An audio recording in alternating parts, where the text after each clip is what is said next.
All right. Well, my dudes, without further ado, we'll go ahead and get this ball rolling. Welcome back to tonight's episode of Storm King Thunder. Tonight, or where me and a bunch of my nerdy ass friends get together and we play Dungeons and Dragons. Let's say I kind of wanted to hear Brandon shout it at work, but all right, I understand. Um, Tonight we are in session 18 of our adventure, where we previously left off. And it's going to be a little long-winded since I didn't get to upload a video, but after fleeing the imploding Eye of the Allfather, the Lords of Nightstone must race home aboard the Westwind Wyvern to defend the city against the Hill Giant horde. Just before dusk, as the ship began its ascent, Taliban was able to spot the dim glow of a campfire to the east, and as they grew closer, saw 24 fires scattered across the landscape. As the airship touches down, Sidiri and Daphne update the Lords on the city's preparations, that the Nightstone Watch has just recently finished critical tactical training and are more seasoned for battle. Miros has worked to patch up some of the neglected armor to better defend the troops. Thara and Rond are ready to lead the Trents and the Rangers from the Ardeep Forest, and that the octopus pit has been completed.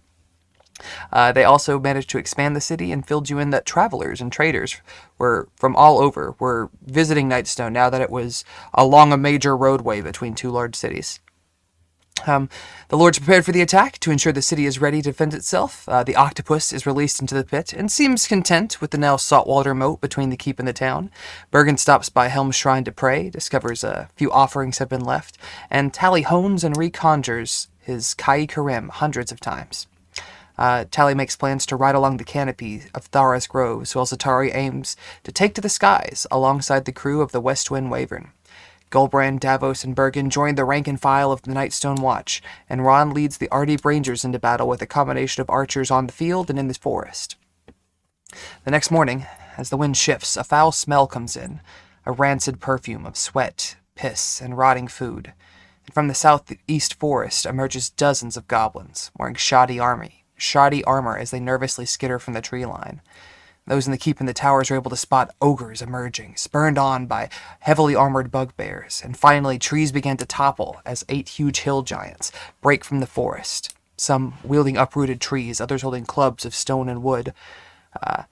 And behind them you hear leading them Thibodeau, the hill giant that survived your encounter, that you commanded to go back home and air his grievances with the chief, Guh. Began charging towards you as the battle began, and you stood outnumbered, but the brutal battle tactics were not enough to withstand the reinforcements that arrived, as Ji Liang and Liferlas, leading the Goldenfield Cavalry and the Goldenfield Grove, both arrived just in the nick of time. While if there were a few casualties, most of you managed to get off fairly well, and your captains seem to be very certain that they'll heal in time. There are a few small things that you guys did while you took an extended rest, wrestling with 285, Gulbrand, and Taliban, throwing knives with them, and also found him a job. You guys recommended he work in the stables. Sirius discovered a fragment of the Nightstone that bears a single etched rune that's now in your bag. Davos was reunited with his mother and sister and met the Knights of the Order of the Aster. And a merchant boasting cheap wares asked to set up a stall in the city and was giving a 2-week trial period by you guys. Osvius was instructed to infiltrate the keep of the Lady of Daggerford to learn more about her plans. You sent a letter to Waterdeep telling them that Harshnag had passed away. You also had a couple of potions of the Yeti's Gaze brewed, which is in your inventory. And an ambassador arrived from Daggerford to tell you that Lady Daggerford has sent him to investigate the city to see if it was truly just barbarians claiming the city or if it was legitimate. And after recouping, you guys boarded onto the Westwind Wyvern, deciding that the hill giants were your next biggest target, and flew over the Dressian River, and seeking out one of its eastern arms to find Grud Haug, the home of the hill giants, and by proxy Chief Guh herself. On the second day of your flight, you found it. It appeared to be an enormous dam built out of an enormous dam that was built out of mud and logs and lumber that was sort of shoddily thrown together, but seemed to do an impressively good job of holding back the tide. On one side, it is an actual lake, and on the lower end, it's several smaller streams of water. You also noticed, thanks to Tally's excellent perception, several orcs that are patrolling the place. Some in the bell tower on the northeast, some in the southeast to the camp that you see there with all the sheep. And you also saw a hill giant standing right up here by the main entryway, which I will ping real quick. Tally was able to see all this from his vantage point high on this flat-topped stone, which I didn't realize. It looks like it's almost been cleaved, like, cleanly. It's very unusual, while the rest of you sort of lingered back in the forest. And that, my dudes, is where we're going to pick up tonight's session. So, Taliban, as you stand atop this flat-surfaced rock and see this one hill giant, you've been relaying telepathically this information to your allies. What is the plan, my lords?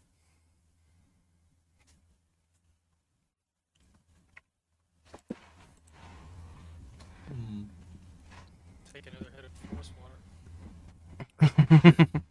Not a bad one.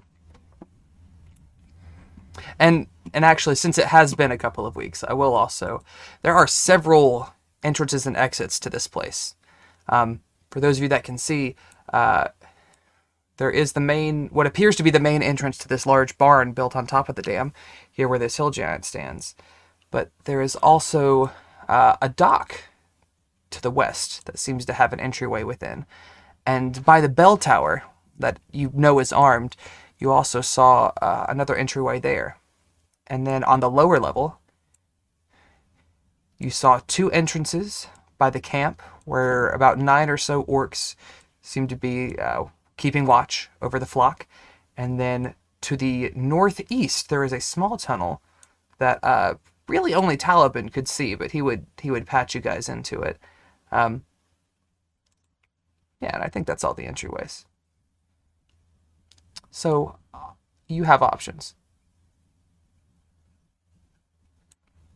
It's probably good idea to decide if we're here for the conscience or if we're here to kill the fat giants.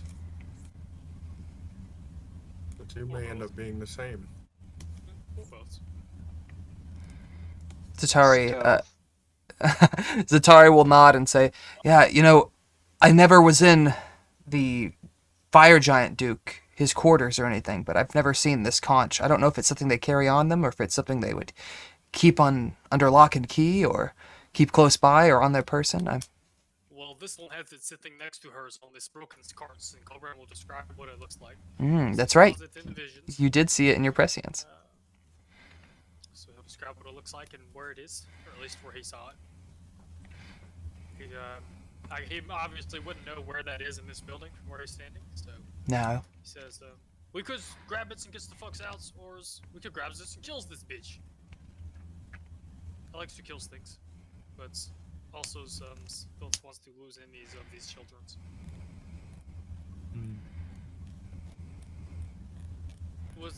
And since he's thinking the Taliban, he says, this use has, from your vantage points, can you divine the best ways in it? If we're going to be sneaky, I would say maybe someone go around the docks. That's if we can not manage to not get seen by the guard tower. Make a general wisdom check for me, Tally. Does anybody have anything to help us be stealthy? 21, solid. Alright, so Tally, you would know that the proximity of the docks to the watchtower is very close. Only, maybe 30, 40 feet, but from their heightened vantage point, it would be not impossible, but very difficult to get all of you snuck by there unseen. There's also not a method to walk over there. The bit of brown that you see here is actually the wall of the structure. It is not a walkway. So there's not, you would have to either swim or find some other means of transport to get there. For a 21...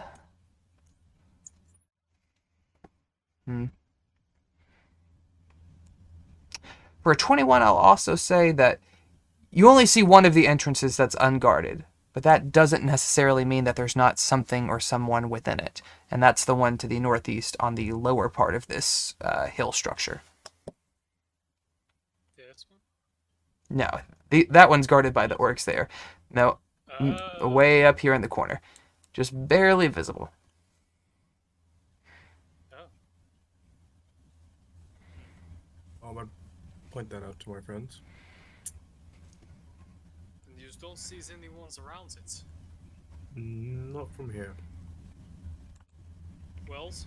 And you also got a pretty good vantage point.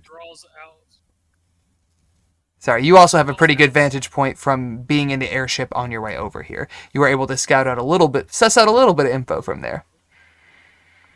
And we know about this giant, right? Yes, the one standing in the doorway. Yeah, he seems to be on guard. Seems to be a little bored. Almost a little somber. Doesn't seem to be happy by any means, even by the hill giant standards that you've seen. I think we should either, if someone has the means, to draw stats ones out in a ways that only he comes out. We ganks him and goes in stats ways, or we takes the unguarded tunnels. So this calls for a song? A song? I was thinking, For Whom the Bell Tolls. Love it. Does you have the ways to make sure, or at least mostly sure, that it is only him that comes out? If no one else is around, I guess the same distance, I could try to just play. I would also Get just him to hear it. I would also say that, given the scoping out that Talia sussed, behind him and beside him are these two very thick curtains made out of hide, which you would understand to be dampening of any sound, but again, not soundproofing by any means. So Goldbrand's worried about him calling for help before he goes out. Some spells would help with that, but Goldbrand doesn't have any. You're talking to Davos? Just talking to the group. Well, you can telepathically communicate with Talaband, but you're talking to Davos. So why don't I get both of you to make a stealth check for me? Bastard. Yeah, I'm kind of a motherfucker. Would I have any idea of like what sort of livestock or things hill giants like to steal? Eat? Well, you do have That I can make? you do know some things from your previous encounters. So on the on the lower part of this map, you do see about 100 sheep that are kept in pens. So you gather that that's likely one of them. You also recall when they were raiding golden fields, they were stealing goats, pigs, even cows. And they don't seem to be too picky about their meals as long as they get to eat it. Goldbrand. This may not be your style, my friend, but any form of livestock you could become? I can become any beast that I have seen before, so I should be able to turn into any kind of farm animal. I don't have a stat block for it, but This may be the solution you were looking for as far as drawing our single foe out. it's not as bad as ideas.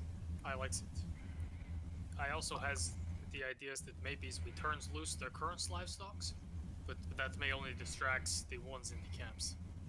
It may be a good idea so that they don't come for us as well. Oh, I'm sorry. I just saw Goldbrand's stealth roll. Shit. Davos, were you able to roll, or do you need me to roll for your? Yeah, I got a 9. Oh, that's pretty piss poor for both of you. Okay. As you are sort of whispering in the woods, not terribly far away. These are 10-foot squares, so you're over 100 feet, but he is on watch, quote unquote. And you watch as he sort of perks up a bit and kind of leans in. And he raises his eyebrows.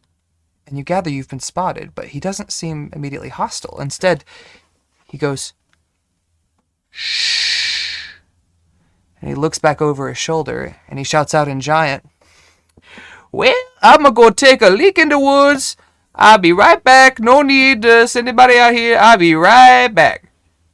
And he begins to, like, sort of loudly stomp at first, like the kind of way you would when you're trying to fake someone out. And then he starts to creep around this boulder. He hasn't seen Tally yet. You had like a 28 or something redonkulous on your stealth, so you're invisible. But he's sort of creeping up, and he's holding up his hands. He does have a club on his back, but he doesn't seem immediately hostile. Gobrance's hides to Zatari and Bergen. Can they try to hide while he's on the way? Like, I understand that, like, he knows people are talking, so Davos and I can't hide. But You can try. Well, you can all make another stealth check. well, Gobran's not gonna try to hide. Okay. But I need. Will somebody volunteer to roll? Well, I guess since Brandon's at work, Tally, Desmond, Devin. Can one of you play Zatari and one of you play Bergen? Yeah, Bless. I'll do Bless you. Bergen, I guess. Gotcha. So I can do either one. I just have them both pulled up at the moment, so I'll get those stealth checks out. Yeah. You rolled 2 for Zatari. I don't know if you meant to do. He might have advantage put on. I thought I didn't roll the first time. No, you're good. 2 20s. Okay, so Zatari and Bergen feel fairly secure. They're hidden within the trees. He's already spotted the other 2 of you, so you could try to hide, but it would be at disadvantage. But at the moment, I'm gonna say tries not to do pass outs this time. ooh. With the stench that you emit. Oh, That's like 3 weeks ago. So. That's our sharp-tongued bard. You actually, yeah, about a month ago in the ocean. You're right. As he approaches, he goes, "Now, we got to be real quiet like. But you're the ones that Thibodeau done be talking about, ain't you? You here for Gur?" The Goodspees. He looks over his shoulder to make sure nobody's coming out at all. He goes, "Well, if you could be, I could be willing to help you. In exchange for some, what's the word you Smarlings might use? Sanctuary." Do I believe it? You can roll an insight check.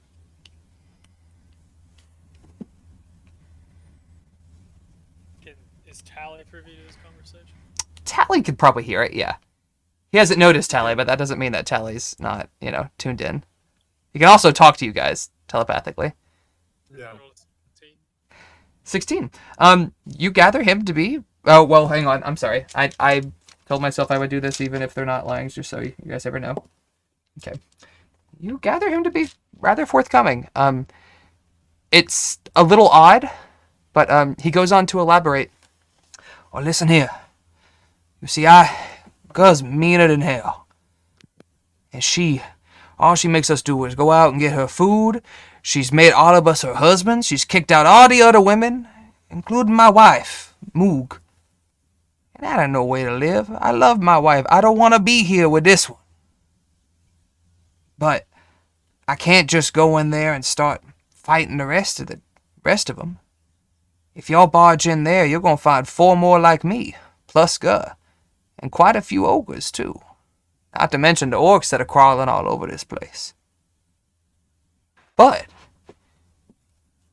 if you can offer me and my Moog a place to stay, a place where we don't have to come back here, I could help you not only get in, but find a couple of friends. We got some small folk like you in the cellars, locked up." You good? You couple of Hill giant ally would be good to have. Ooh, we mighty fine. I'm on board with this. All right. So, Bergen, Goldbrand, it doesn't matter. One of the B characters wants to have a huddle up and just kind of casually mention that, you know what? Either one could do it, but I don't know how to do this Bergen voice. If Squeeze offers these ones sanctuaries, those Goodspees, because rubs townsfolk's wrong ways. Does anyone knows if Squeakins offers them the caves that Squeeze freed the townspeople from originally? Anyone who want to can make call it a survival check.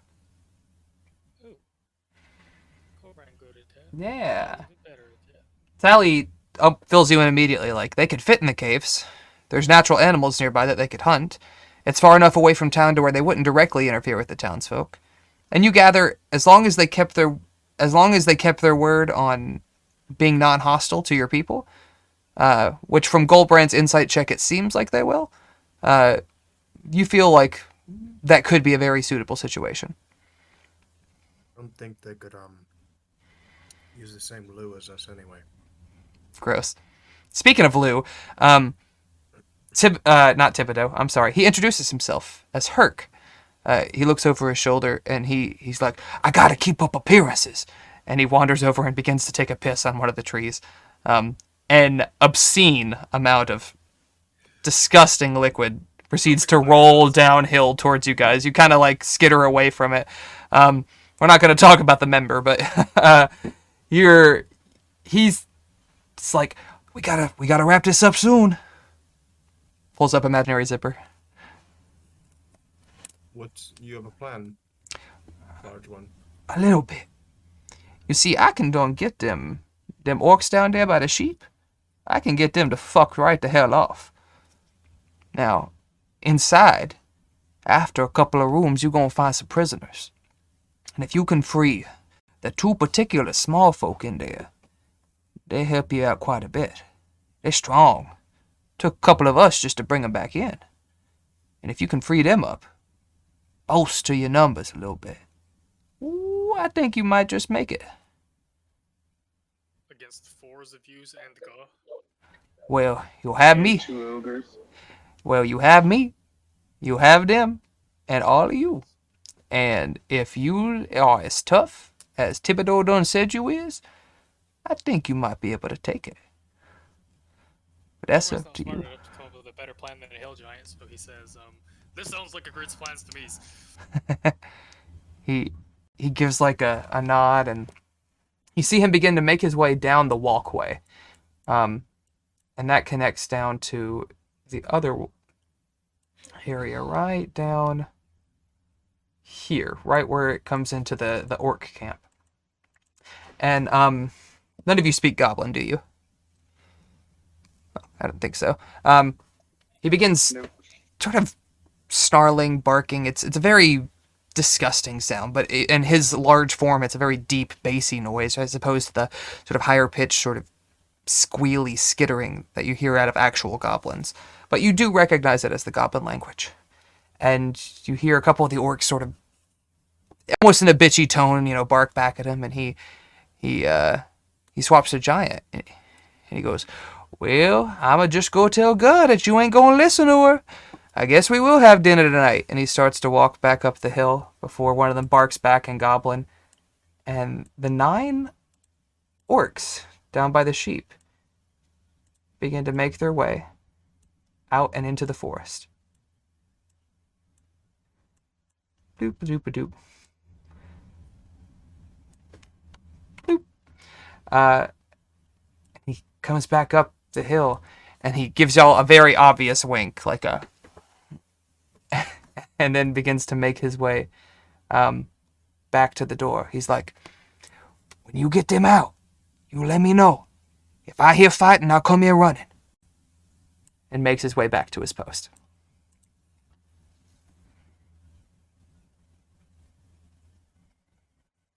Guess that is our cues. I guess hopefully we can just walk past him so he gets in. Yeah, you get the hint. He seems genuine enough to where he's not going to just like wait till you get down and be like, they're right here, and start smacking you. I still think we should be careful. Bergen Not to make any excess noise. Bergen will agree. Yeah, you're right. We don't know what's in there. Fuck, we should have asked him, but he's up by the door, and I don't want to call him away again. We just need to keep an eye out. Me and Tally will keep our eyes peeled. Goldbrand will start to slink down into this room here. He ideally, he wants to try to get right here so he can maybe not peek through the curtain, but he's going to stack up on this, like you're breaching in the military. Oh. Right there. As you approach him, he goes, what are you doing, son? I said down there. And he's trying to whisper. Yeah. Do you say anything back, or? No, Goldbrand's dumb enough to not understand what he meant until right now. You see him sort of like rubbing the side of his head like, oh Lord, I'm gonna be dead by nightfall. As you guys begin to make your way down to the now abandoned orc camp, let me read this for you real quick. Thank you, Tally. Blurp, blurp, blurp. That's Area 9. You see 5 crude tents standing in the middle of this muddy yard, surrounding a campfire. There are no longer orcs there. You gather that the orcs were here to watch over the 100 sheep that are penned in the area. A palisade of 20-foot-tall sharpened logs encloses the stockyard, except for an opening to the southeast with a giant boulder outside of it. Northeast of the stockyard, which is this one, a mud trail climbs the ramp and curves back toward the area atop the hill. Oh, I'm sorry, that's actually the thing you just came down. At the bottom of the ramp is the base of a 60-foot-tall stone bluff, the entrance to a tunnel that leads north, one to the west. The one to the west leading within the actual wooden dam structure itself, while the one directly north leads into the hillside, the rocky dirt outface. Which way do you go? Or do you do anything in the camp itself? Now might be the times to release the sheeps if we're at all interested in that. I don't know if it's what leads in these of themselves of this. Else of the place. Make a perception check for me. Anybody who wants to. Wow. That's pretty shitty. That's much better. Shit online. Tally, you sort of look around and give assess the eye lines of this location. And from here, you're pretty well protected from the guard tower. They can't see you. But that also means they wouldn't necessarily see sheep that are wandering out. If they got out a good ways, they could. You're not sure if that would bring things out. Nothing else can see besides the guard tower that you can gather. So you're unsure if that would lead, if creatures would come out to try to collect them, or if the guard tower would sound an alarm to get somebody to come out and do it. But no one can see where you're at the moment.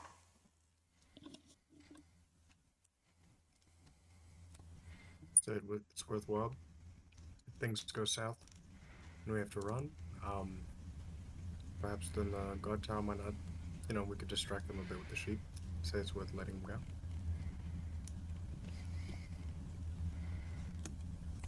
Right? Perhaps we should go. You said the one to the west leads into the dam itself?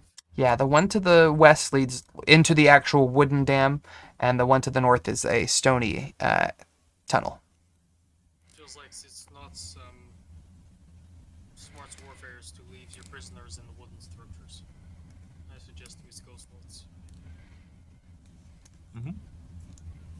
Okay. As you guys make your way in, you see quite a few things. Let me reveal something, and then I'll read you this. Let's see if it's actually going to reveal today. Bloop! It do. Let me reveal just a little bit more. You gather this is where the giants sleep. 2 adjoining underground chambers that are littered with a dozen filthy, flea-ridden pallets. The only other furnishings are 2 empty ale barrels and a half-smashed crate that once contained foodstuffs. On 2 of the pallets lie 2 hill giants, fast asleep and snoring loudly, one in each room. You also find a 3rd room that seems to be a little more private. There's only 1 pallet here, and there are 2 boars in cages along the northern wall. You also see a blood-stained wooden table, giant-sized, of course, a couple of crates, and a barrel that still seems sealed. And I think that's all you gather for the moment. Actually, Tally, with your perception check, I know this was for outside, but we'll just let it carry over. You made 3 already. You see that the giants, they don't have pillows. They have sacks that are filled with all manner of things, but noticeably coin. Copper, silver, gold. While it seems uncomfortable, you gather it's how the giants guard their possessions. when they're sleeping. Also, I need Devin to roll a Constitution check or spit that goddamn bottle cap out of your mouth. Thank you. Ugh. There's also a tunnel continuing further west into the structure, but you see nothing else of note in this area. Well, you would also notice a very small, too small for the giants, but a small crack that leads between the room that seems to be solitary for one individual and the main courseway over here. Does that mean that? Never mind. Tally slaying all that. What's that? You all saw this. I mean, the giants are sleeping and don't seem to be an immediate threat, so all of you could pop your heads out and get a gander. Like this. So this empty bedroom also has, for lack of a better term, a pillowcase stuffed with coins. You know, it does not actually. But these in here do. Oh. All the ones in the actual those two chambers where the giants are actually sleeping. Those seem to be more almost barracks style communal sleeping. The most disgusting hostel you've ever seen in your life.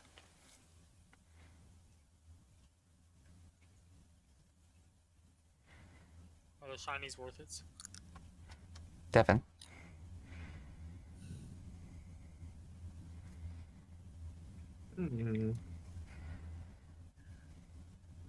I'll say is it a good way to let the others know from where they are? Can I look for like a horn or something on their belt? to let the others know. Wait, what others? I think he's talking about, like, is there a horn on the belt of the sleeping giants? Yes, I didn't know he had something wrong. To let the rest of them. I see. Not a horn per se. What's his name?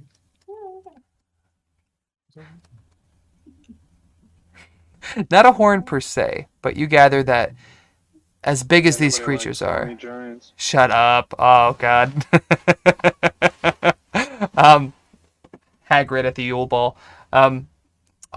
You gather they could make a good bit of ruckus if they wanted to, without the exact need of a horn. I mean, you guys are able to hear Thibodeau across the field of battle pretty clearly. In which case, if we were going to go for this coin, it might be better on the way out. I'll say that Zatari and Bergen are on opposite ends. Zatari is like, "Oh fuck yeah, let's get it," and Bergen's like, "That really doesn't seem like a good idea. Like we're gonna get flattened. Like, let sleeping giants lie." Literally. What do you do, my dudes? There's only 3 of you, so. I agree with Talibans. We will leave Zitz until the return trip's house. Gotcha. Okay. Hold on. Gilbrand's wise. They probably won't be asleep after we kills everyone's upstairs. But shrugs. Weekends, grabs, and goes. That's a fair point. Let me also go ahead and get a marching order for you dudes. I'll go on pony. Okay. I'll go behind Tally. I guess I'll go behind Goldbrain. Well, and it is wide enough to where you could do 2 by 2 if you needed. The hallways vary from about 10 to 20 feet wide, so you could do 2 by 2 and not have to worry about shifting formation.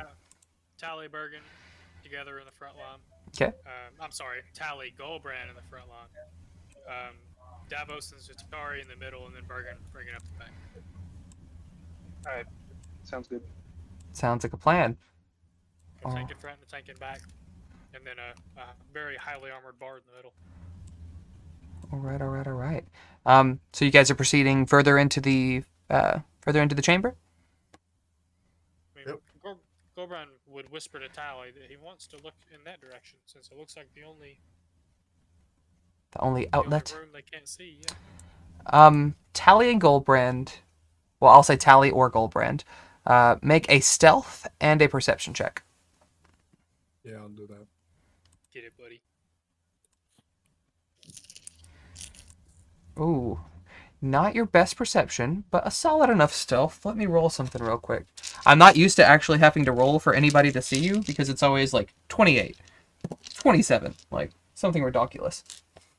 Can't always be on the good foot. You're right. You're right. Ooh, Goldrun let him have too much forest water. let me check what their perception score is, because we might have a problem. I'm not buzzed enough to kill shit, but I can be. Yeah, okay.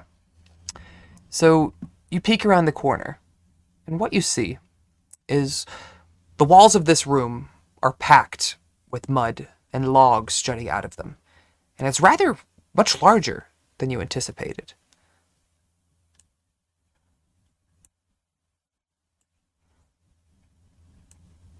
Let me clear up this field of vision for you a little more. Hello, Collie. All right.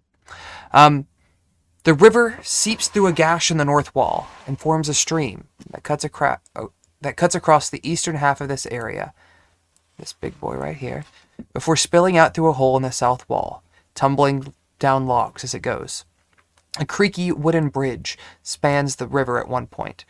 Small rivulets also seep into the room that connect to the wider stream, but they are narrow enough to step over.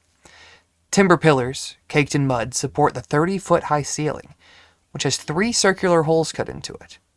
And you gather that it leads to the area above, but you're not 100% sure why. It seems to have a lattice of crisscrossing beams that cover the holes.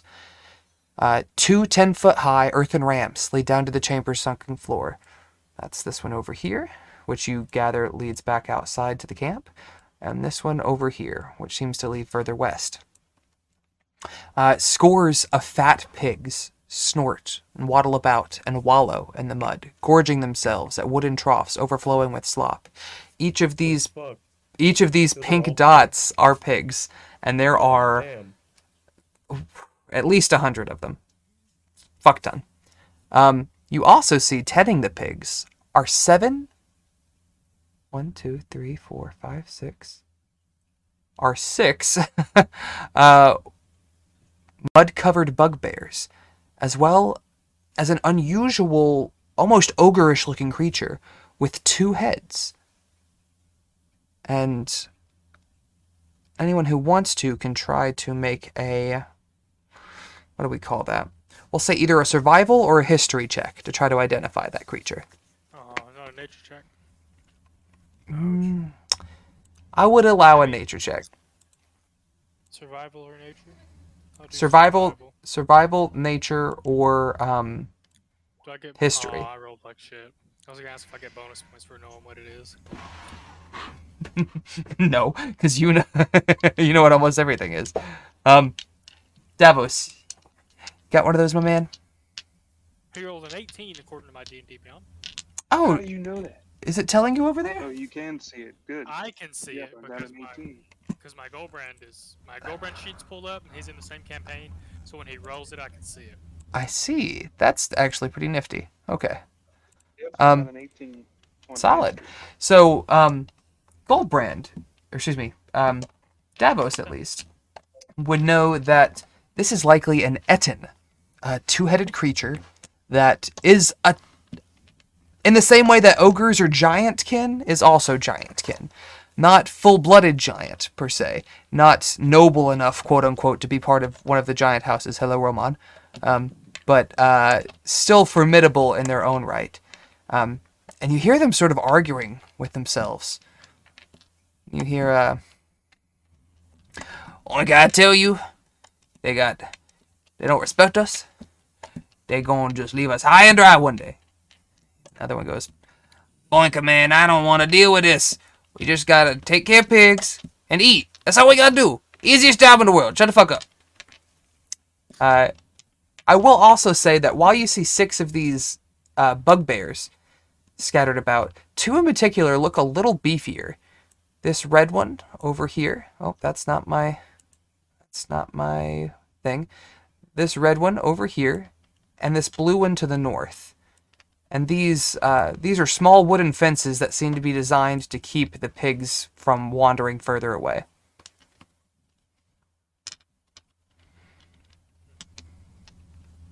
But unfortunately, with Tally's 17 stealth was not quite enough. And you see, as the Ettin, one of the heads looks at you and sort of like slaps his other shoulder, and the other one turns to face. And with that, we're going to roll some initiative. Go ahead and get this. Nope.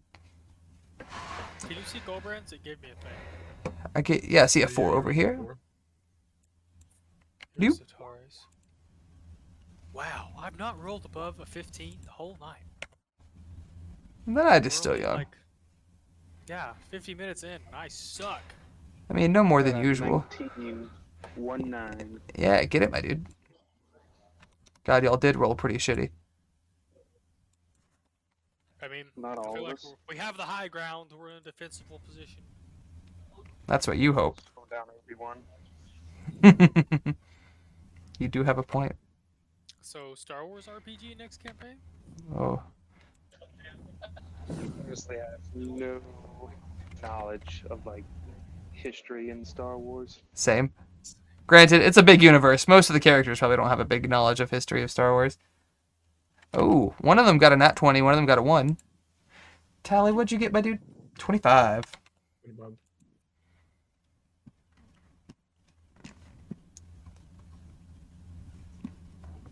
This combat's brought to you by whiskey. Whiskey. I didn't All want right. to say it because we're on the internet. Tally, you have you see this moment where the two heads turn to you, and it's undisputable that they have spotted you.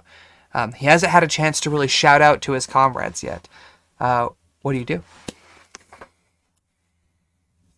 Huh.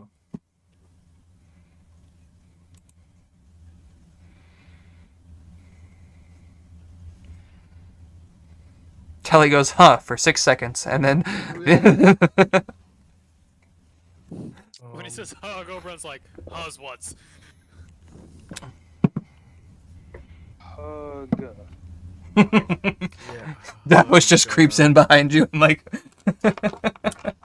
beautiful. I believe I'm just gonna attack the Bugbear chief or whatever. Okay, it well, is. there's The blue two. one? Yeah. Okay. All right, go ahead and roll to hit. The Let's fucks roll. are you? Bing! Fuck.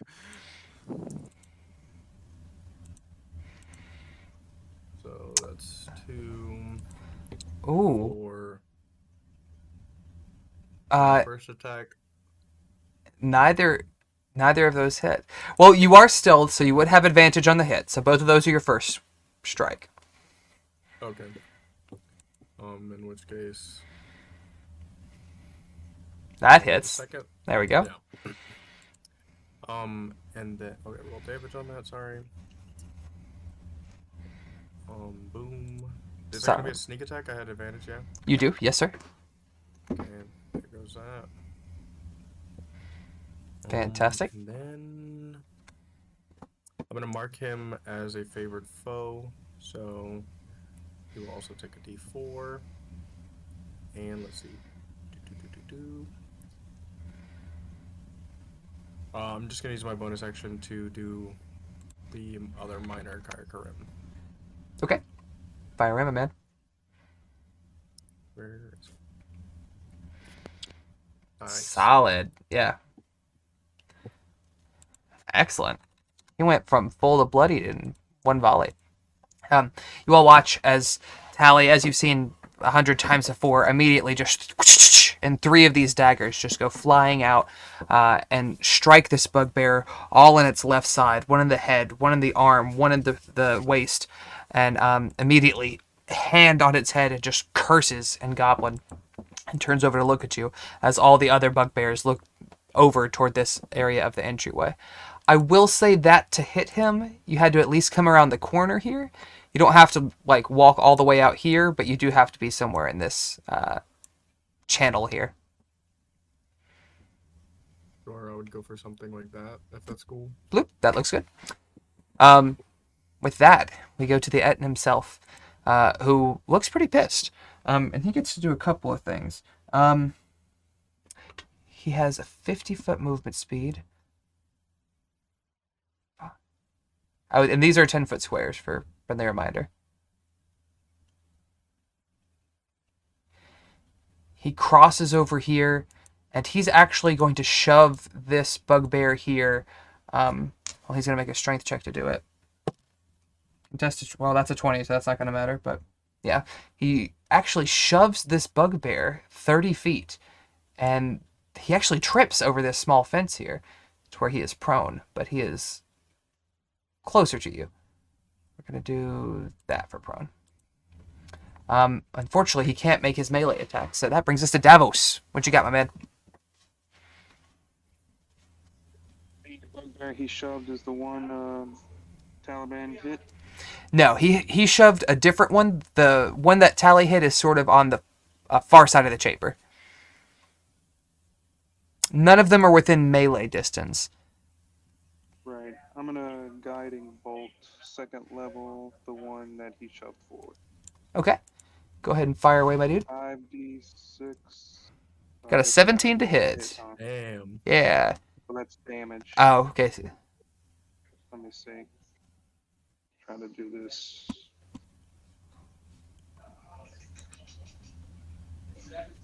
Well, it's a spell, huh? Yeah.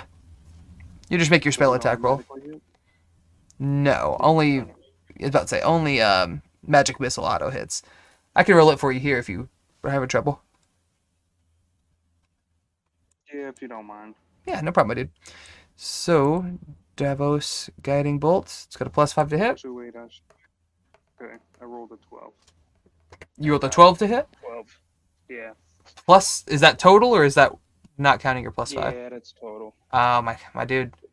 Well, you fire off this burst of energy, but you fired when this thing was still stumbling forward, and like right before your bolt hits it, it trips over that small fence to become knocked over and prone, and it just flies right over him. Actually, let me do something. Even or odd, Davos? Odd. Davos is a pretty odd guy. You watch as it flies over the bugbear, but hits the Ettin, who is standing directly behind the bugbear, square in the chest. His armor class is a 12, so you could have hit. I just wanted to see if, it would actually work out. So, what did you say? 17 damage? I think that's what it was, yeah. Okay. And he... Unless you want me to reroll. No, that's cool. And anyone who hits him will have advantage for the next round. Anything for your bonus action? Nah, not for now. Okay. That brings us to Bugbear C, which I'm going to have to get a refresher on which one's which. I think that's green. Yeah, Bugbear C. It's going to go 10, 20, 30. And he's going to throw off a javelin at Tally. 1, 2, 3, 4, 5, 6, 7, 8, 9, 10, 11. Yeah, you're just within range. Javelin for Bugbear. It's to add a 6. He rolled a 13 to hit, which I'm guessing does not. It does not. Sweet. Bugbear D, which is this boy back here. 1, 2, 3. He's not quite close enough to throw a javelin, so that one's good. Bugbear E, which is the purple one, is going to use half his movement to get up, and then the other half to stumble forward a little bit, and he's going to throw a javelin at Davos, since Davos just tried to fire on him. 14 does not hit Davos. And Not even close. Was it Davos is like 19 or something? he's That's a pretty wall. stacked, yeah. 1-9 with no buffs. Another one is going to creep forward, and he's going to also make a shot at Davos. But this one, I'll give you half cover, so he's going to roll at disadvantage. Or no, you just get a plus to your AC. Is that right, Devin? It's +2 for half cover, +5 for 3/4 cover. Excellent. Something Alright. of that nature. So, he has to beat a 21, which is pretty stacked, but let's see. 14 plus 5 is 19. Yeah. He would have hit you if you didn't have the cover. And that brings us to Zat. And So, can Zat... Sorry. Yeah, I was just gonna say you guys can get up and around. You weren't as stretched out as that because these are 10-foot squares. So Okay. Zach hugs the wall as much as he can. Like, I like to picture that he's like back against the wall, shimmying against the wall, and gun in his left hand, and like stick holding it out as far as he can, and like peeking around the wall to make his shots. okay, He's we'll gonna shoot put the him in one the back then. closest to us. Okay, go ahead. Now this one stood up, so he's no longer prone, so you don't have disadvantage. Go ahead and fire. Yeet. Yeet indeed. I'm gonna yeet some bullets at that motherfucker. Yeet some bullets. Where's my attack? Pepper box, yeah. Not pepper box special, just pepper box. Oh! It's gun jam. Oh no! Oh! Cusses like a sailor and starts fixing his gun. So fucking sick of this goddamn fucking bullshit. He can use his, if I'm not mistaken, and look this up before his next turn, but he can use his second attack to unjam it. I know he can use his second attack to reload, but I'm not 100% sure on the unjam. I think it might have to be a whole action. If you want to look at the fighter gunslinger subclass, In D&D Beyond. yeah. While we're waiting, we're going to go ahead and pop to the Bugbear Chief, A, which is this red one way in the back. He gets to move a little more. 1, 2, 3, 4. 1, 2, 3, 4, 5, 6, 7, 8, 9, 10. Yeah, all right. So he's going to go for a strike also at Davos. He's a little more visible in this situation. He's going to roll... 22, which do hit. I need you to take 6 piercing damage, my dude. I can track that for you, actually, if you would like. I just realized that might be hard for you. Okay, cool. And that brings us to Golbrand. Goldbrand will. Oh boys, Goldbrand has some plans. So he's going to squeeze his ways in between all the peoples. Bloop. I imagine sort of heading toward the front of the pack. Yeah, he'll do his best to get in the front. And so what he wants to do, long story short, is he wants to cast Entangle, which is a first level spell. Cool. Oh, well, there's the save. I didn't mean to. No, you're fine. There's the spell. 20-foot square. He wants to do his best to set it up so that like you have to pass through it to get into this hallway that they're kind of holding. Very wise. So that it kind of makes a difficult terrain for them to pass through as they come through. Now it's a 20-foot square, and they are 10-foot squares. So you actually have sort of the perfect setup to where you can sort of put it in the opening archway here. I'll say there, and say that you're just technically not in it, and even get the purple one. I will say that this is a creature in the area.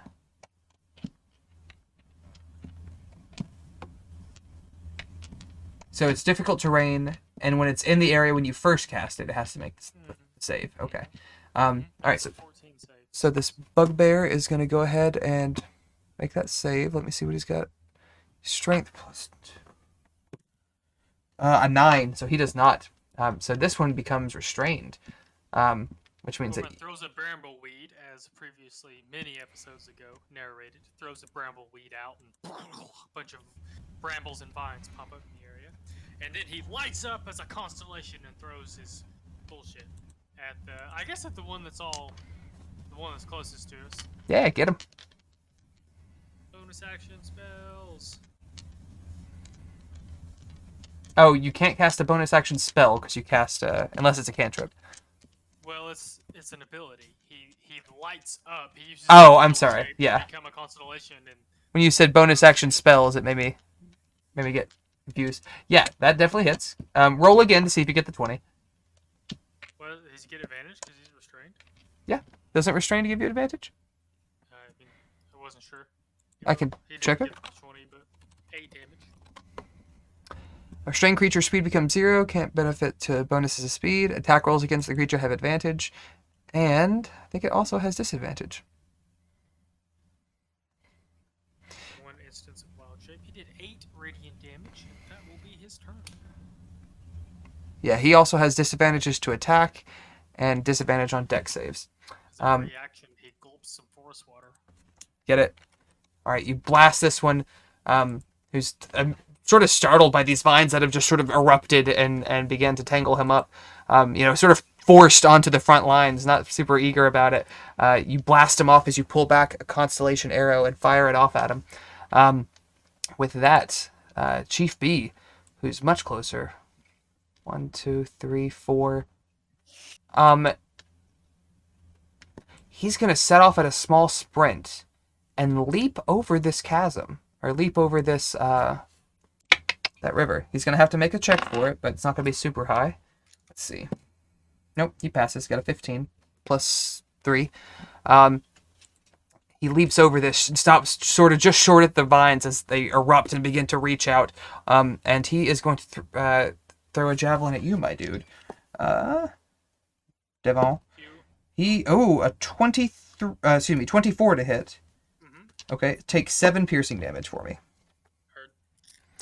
And that brings us to Oh, actually, at the top of the initiative order. Oh, did Bergen not do the thing again? Yeah. I don't know why Bergen it had the does lowest. that. He rolled a 3. I see him on this one, like in the actual D&D Beyond one, but he's not transferring over to this for some reason. But that's okay. Give me 1 second. I think Bergen. it's something to do with this token, because that's the error that I see all the time is about tokens on You're- roll 20. You're probably right. Let me roll 2 things real quick. D&D Beyond just needs a virtual tabletop. I'll fix all this shit. You're right, yeah. Stop going through third parties. I did hear today though that the head of D&D is moving up to the CEO of Hasbro, and the new CEO of D&D was a mobile game designer, so maybe we'll get a lot of virtual shit. So, That's actually a great move.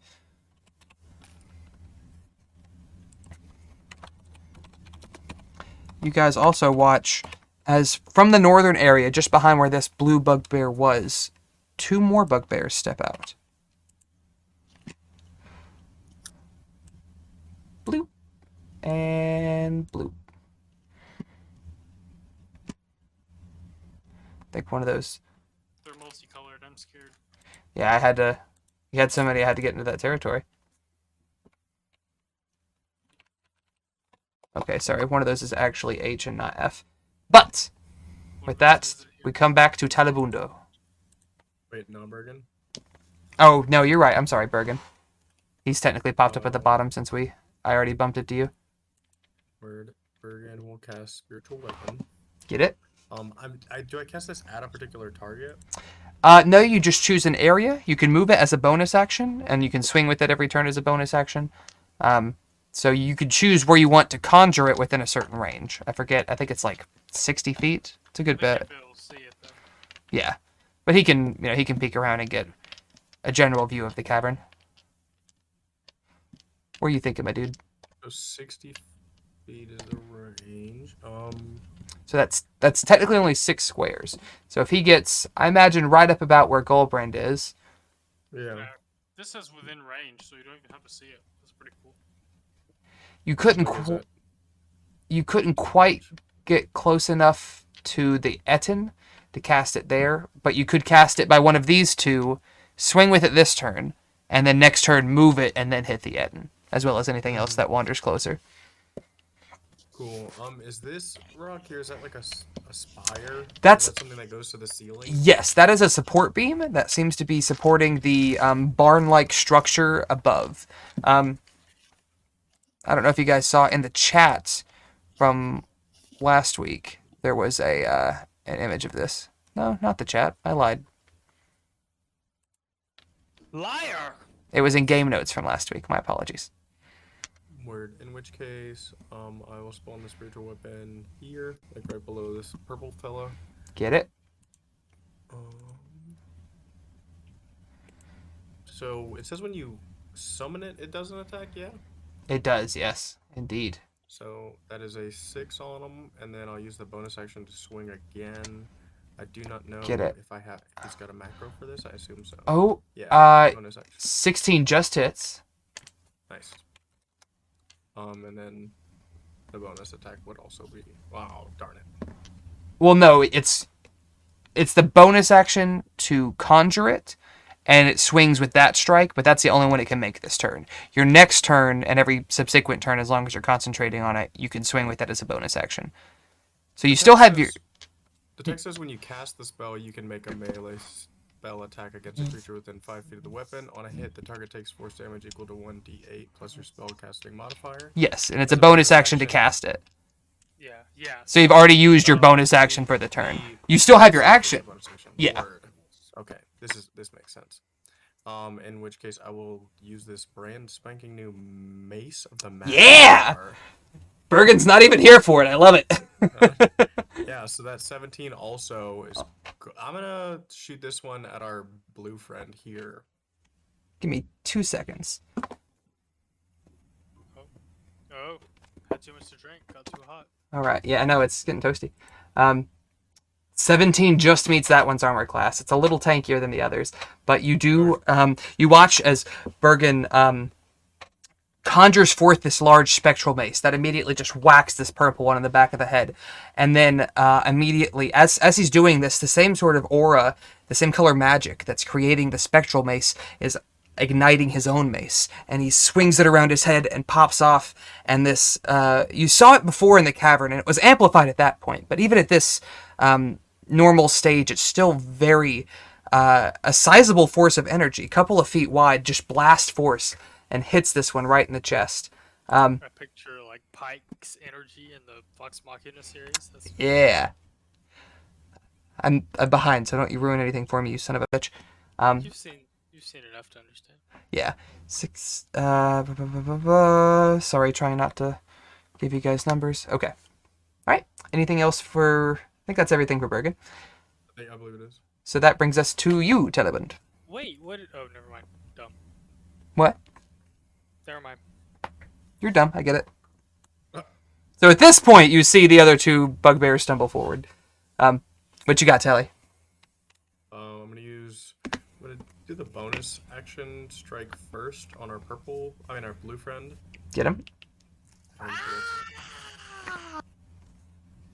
Devin, are you good? What was that? I spilled some popcorn. Fuck you guys. Oh, F's in the chat for Devin. He loves popcorn more than most people. Oh no. That does hit, Popcorn Telly. my life, you guys. That would also hit the favorite foe. Your favorite foe, I think, is technically the purple one? Or was it the blue one that you hit first? You're right, you're right. The first one that I attacked you. I'll mark him for that, so I remember for next time. But, sweet. Anything else, Senor? You got two more actions? Or 2 more attacks? I have an action. No, just the first turn I get double attack. I see. That's right, because you're... I have a standard attack. Yeah, I'll do the same for the same enemy. Get it. Roll damage. Kablam. Solid. With that last one, you actually just eviscerate this guy. Again, 2 more daggers fly out, and as one of them hits him, literally just as if a gun to the head, just the whole side of his head just blasts out, falls into the river and begins drifting downstream. And with that, it's going to bring us to our Ettin. 1, 2, 3, 4. Ooh. 5. Does he have reach? He do have the reach. So this Ettin, again, 2-headed, and you've gathered just from looking at it that each head controls a side of the body. In one arm, he has a battle axe, and in the other arm, he has a morning star. He's going to swing with both at Bergin, because he's the closest one. Oh, I lied, because these are 10-foot squares, so Bergen is technically 10 feet away and not 5 feet away. So instead, he doesn't have a range attack either. Yeah, come here, Roman. Clean up my mess. He doesn't get to do anything this round. Poor dude. Davos, what you got, man? It's kind of hard to tell from my phone. Would I be able to run out next to Bergen? I think it's a 15-foot cone to not hit Bergen and hit the Ettin. 10-foot squares. I will allow it, yeah. Technically, the green space, you're is difficult terrain, so it's only half movement speed, but I'll say I think you can get close enough to the two of them to get the purple Bugbear and the yellow. Or excuse me, the pink Ettin. Oh wait, there's still a Bugbear right there. Yeah, there's still the purple Bugbear. The blue one's dead, but... Alright, I'll do the purple Bugbear. I will... You can get both of them, my right dude. here. Oh, I thought you were going to do... You're not going to do the cone? That's 15-foot cone, I think. I don't think I can reach the Ettin. You could get both of them. He's the large creature, so he occupies the 4 squares. Or, Okay. well... Let me pull it up then. Where's it at? Bonus action, Light of Lathander. What's their con... What is it, a con save? Con save 12. 12, alright. So the Ettin... What's he get to con? He's got a sizable bonus. Ooh, but he rolled a 5, so he fails. And then the Bugbear, what do they get to add? Oh, no. No. You stop that shit. They both fail. So they are both blinded for the duration, and they take how much damage? 6 damage. 6. Solid. Thank you, Roman. For blinded, we'll do the ninja mask. Goes for shits and gigs. Alright, my dude. And then I think it said what? If I hit someone and they're blinded, an extra 1d6. You get bonus damage, yeah. The whatever one's close to me. Yeah. Ooh, 14. Oh, for... Was it 14? Well... I have it marked... Oh, you have advantage because he's restrained. I was like... I saw he was... You have advantage, so roll one more time. Let's see. Let me get that for blinded, too. 23. 23 do hit, yeah. Go ahead and roll your damage, and then add your extra. 11 damage plus a 1d6.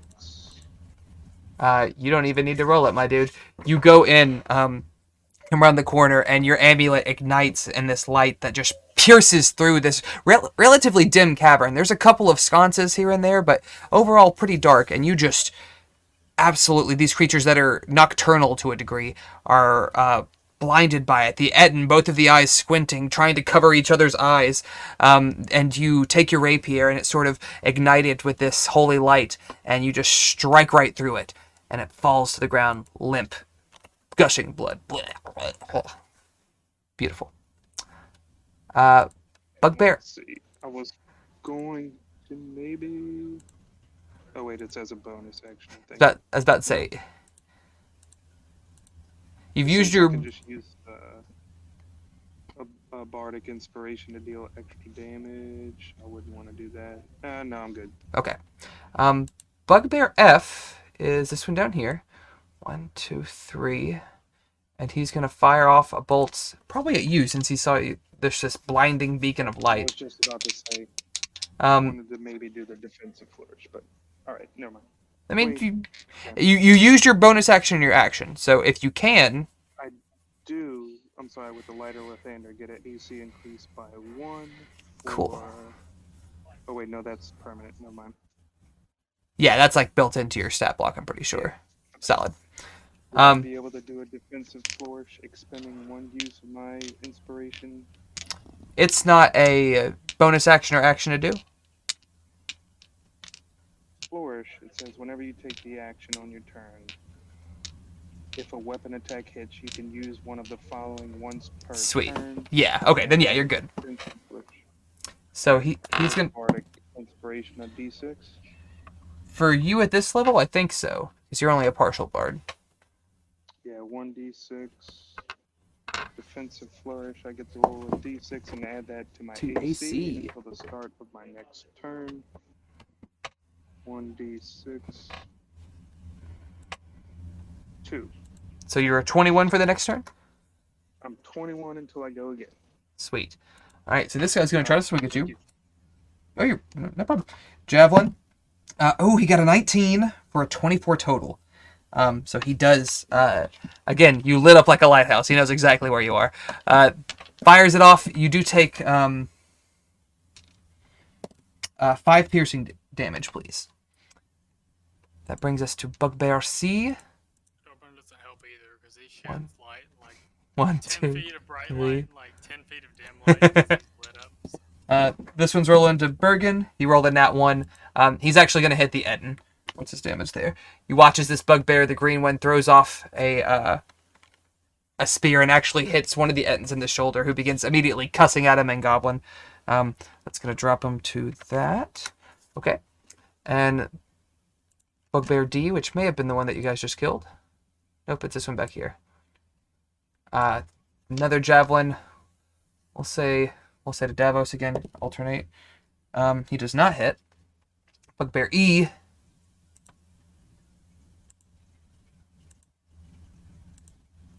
Bugbear E is the one that you killed. Sweet. So that one's gone. H, which is one of the ones that came from the Northern Cavern. 1, 2, 3. He's going to throw a Javelin at Goldbrand because he has sort of a clear shot for you. He does not hit. And that brings us to Zat. Zat has to use his action to... So, this kind of sucks for Zat. He has to fix his firearm because of the jam. So he has to make a Tinkeroo check. Yeah. Where'd it go? In the heat of battle, it DC sucks. Yeah, DC equal to 8 plus your misfire score. Which, for this one, is only a 1 because it's the pepper box. Or is it a 2? We'll say it's a 1. So you have to beat a 9. So roll a d20 and add your wisdom. A d20 and add my wisdom. Can you just...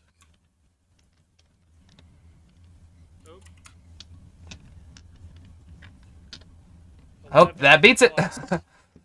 Okay. You do still have your bonus action. He can't really do anything worthwhile with his bonus action, so it's all. I like, think he can stuff take a shot. He can't, not on his character sheet. The only thing listed on his character sheet is stuff that like augments his regular shots. Besides a second wind, which he doesn't need to do right now. So he has to spend the round fixing his gun. Gotcha. I thought he had a bonus action shot, but I think you're right that it's just the storm shot and the... Frost shot, storm shot, and second wind's the only thing listed. I see. So he spends the round cussing like a sailor, fixing his gun, blames Goldbrand because he's too big and he can't shoot around him, and then he ends his turn. I see. He can only take that bonus action shot when he uses the attack action as part of 2-weapon fighting. But that's okay. Bugbear Chief A. That's this angry red motherfucker. 1, 2, 3. He's going to go for... I think we hit Davos last, so let's go for Bergen. Ooh. 18. Does not hit Bergen. Hits. Okay. Take 7 piercing damage, my dude. That brings us... I can't actually alter his hit points, but I'll keep a note. I can put it on his thing. What is his total? 45. 45? Mm-hmm. God. He's awfully squishy for a cleric. Yeah. You have the tough feet. Your low hit points. You've got... Why are all of you so squishy, says Goldbrand. Goldbrand, it do be your turn, my dude. Or, I'm sorry, no, there's one more. This red-blue Bugbear comes from the north. He's going to swing at Davos. Bloop! Does not hit. Carry on. Carry on, Herb. So, he's going to use his bonus action to throw his javelin, obviously. But before that, before he rages, he's going to keep using his magical spells here. So, from what it looks like, and correct me if I'm wrong, his ice knife has a range of 60 feet. And so, like, it explodes when it hits in a range of 5 feet. So he can't hit anything and, like, explode into a bunch and hit things around it, right? That's the best I can tell from looking at the map. Other than piggies, no. Speaking of which, the pigs are absolutely freaking the fuck out. They are swarming, and if you've ever been to, like, the rodeo and seen, like, where the little kids chase the pig, it's kind of like that. You fuck? Well, it was a pig the year I went. Fuck. No. Every year I've ever been, it's been a steer or a goat. No, it is a greased up hog that they let loose. Not a hog, but a piglet kind of thing that they let the fucking kids chase after. But Devin has a higher Hick score than I do, so I will accept that. You guys are so country. I went to the rodeo like every year I was born for the last Every year you were born. That's only one, Devin. the first like 6 years. Like, the rodeo's neat, but it's not that neat. The only cool thing with rodeo is you can buy bullwhips, and they're fun to play with until you pop yourself in the air. But anyways, Goldbrand will use his action to cast Guiding Bolt on the Ettin. Fuck. The 8 does not hit. No, it doesn't. He'll use his bonus action to throw a spear At the Ettin. at the Ettin. Yeah, You that's do a have spear, advantage right? because he's blinded. Well, the 25 hits. That 25 does. Roll damage. I'm working on it. All right. Anything else for your turn, my dude? Your axe gives me +1 to hits, right? The axe of Arvindale gives me +1 to hits, not damage, right? To hits with the axe itself. Okay. Oh, well, it does give it to your wild shape, and your starry form is technically your wild shape. Wild shape. So I will allow it, yeah, because it's the Starkeeper's axe, so sure. So that bumps it to 52. I shouldn't have said that out loud, but ignore that. And that brings us to Bergen.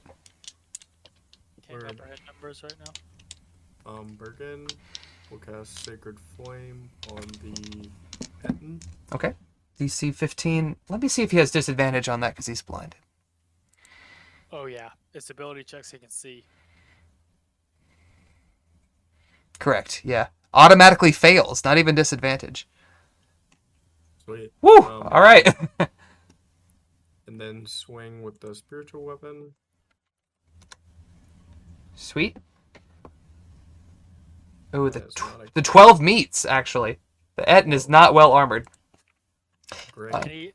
And he's big. Bigger things are easier to hit. You guys watch as, again, Goldbrand with an arrow from his wrist, Bergen with a blast of sacred fire, and his mace just walloping, just pounding on this Ettin. That brings us to the blue Bugbear Chief, who be dead. So that brings us to the top of initiative order. Will someone let Zatari roll a perception check? Oh, I can do that, but is it at all possible we can take our break? It's about 10:30 and I have to pee. Do this one thing first, and then we'll do it. Heard. Okay. With that, we'll take a break. All right. Perception or persuasion? Oh, you're right. That is a I'm persuasion. sorry. Wow. Devin's gonna stop drinking. That's Zatari needs to make a perception check, you said? Correct. Perception, not persuasion. 13. Zatari sort of gulps and tells you that he doesn't hear snoring further in the cavern anymore.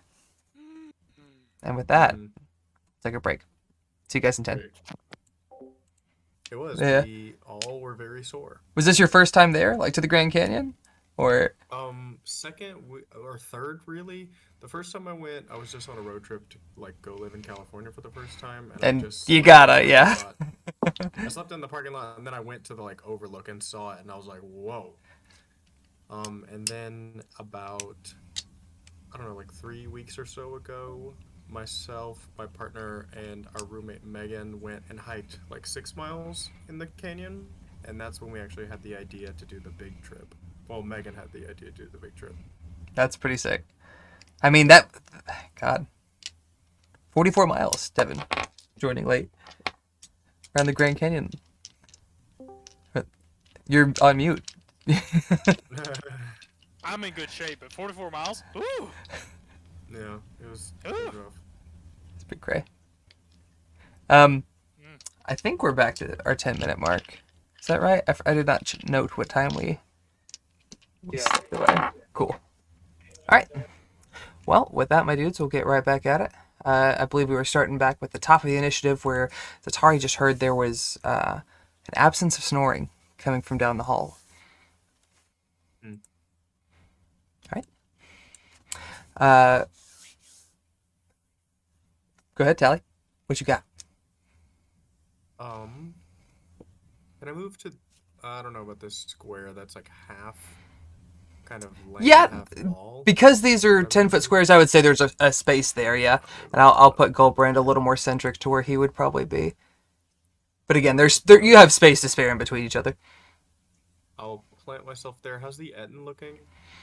The Ettin is looking pretty bloodied. Let me double check. Yeah, he's looking bloodied. Actually, just hit it. Okay, cool. One head is half dead. Oh, nice. Okay. In which case, I'm gonna aim my attack action and bonus action at him. Solid. That's Hit. gonna be a hit. And I'm going to make him favored foe. Solid. Again. Well, I establish a new one rather. And then bonus attack, bonus action rather. Where are you? And that'll be that. Solid. Oh, whoops. That math wasn't right. There we go. Yeah, you've got him in a rough way now. He's probably at you gather probably at about quarter health. He's pretty bloodied up. That's your full turn unless you want to move anywhere else. That's it for me. Cool. All right, then go to Ettin. Ettin's gonna take a step forward, and he gets 2 attacks. He's gonna make one at Davos. Would that affect his movement? Oh, it won't affect his movement, but it will affect his strikes. You guys are in difficult terrain, but it's not going to make a difference for now. He's going to make his first attack at Davos and his second attack at Bergen. Which we have for Davos. Ooh, oh, fuck, there he is. 16, which I don't think hits Davos. And then oh, you're right, so I'll take the lower. That's going to be a 12, which is clearly does not hit. And then for the second one, a 15 to Bergen, which is a no. 15 is no on Bergen. Sweet. So that brings us to Davos. Hell yeah. I'm gonna move within striking distance Cool. and do some rapier damage. Does a nope. 10 hit does not hit. Let's see. Which one of these is it does?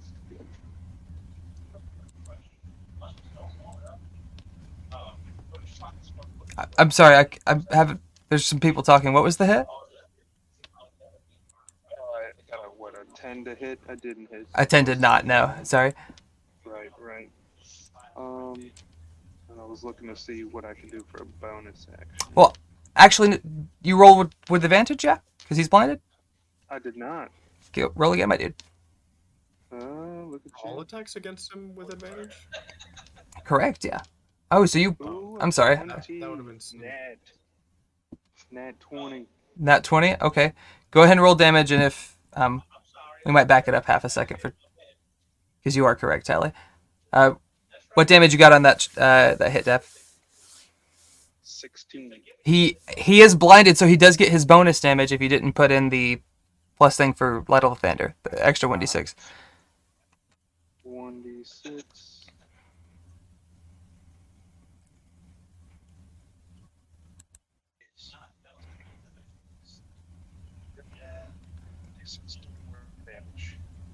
I couldn't hear that one more time. He is 3. 1, 2, 3. So that's 19 total? Yes. Okay, so you, If he's. Go ahead. again, with this sort of radiant flourish that your sword still has, seeking out and, finding critical areas, you go through one of the rib cages, come up and out through one of the other's heads.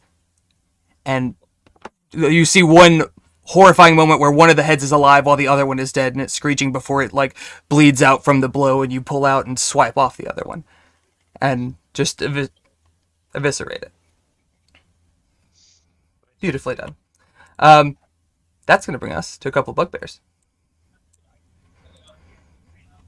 All of them feeling very intimidated, actually, seeing this transpire. This one's going to go. Does not hit. F. Almost within melee distance. 16 to hit. Davos does not hit. And then Zatari hears a rumbling from. Back to a 19, by the way. But yeah, it still doesn't hit. Gotcha. Thank you.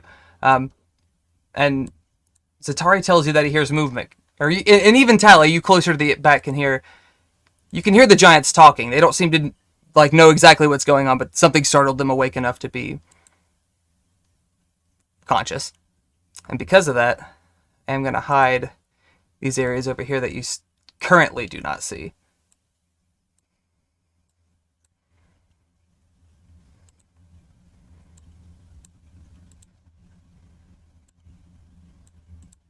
Okay. And then 2 of these to Davos. Highest one's a 16, does not hit. Other one to Bergen,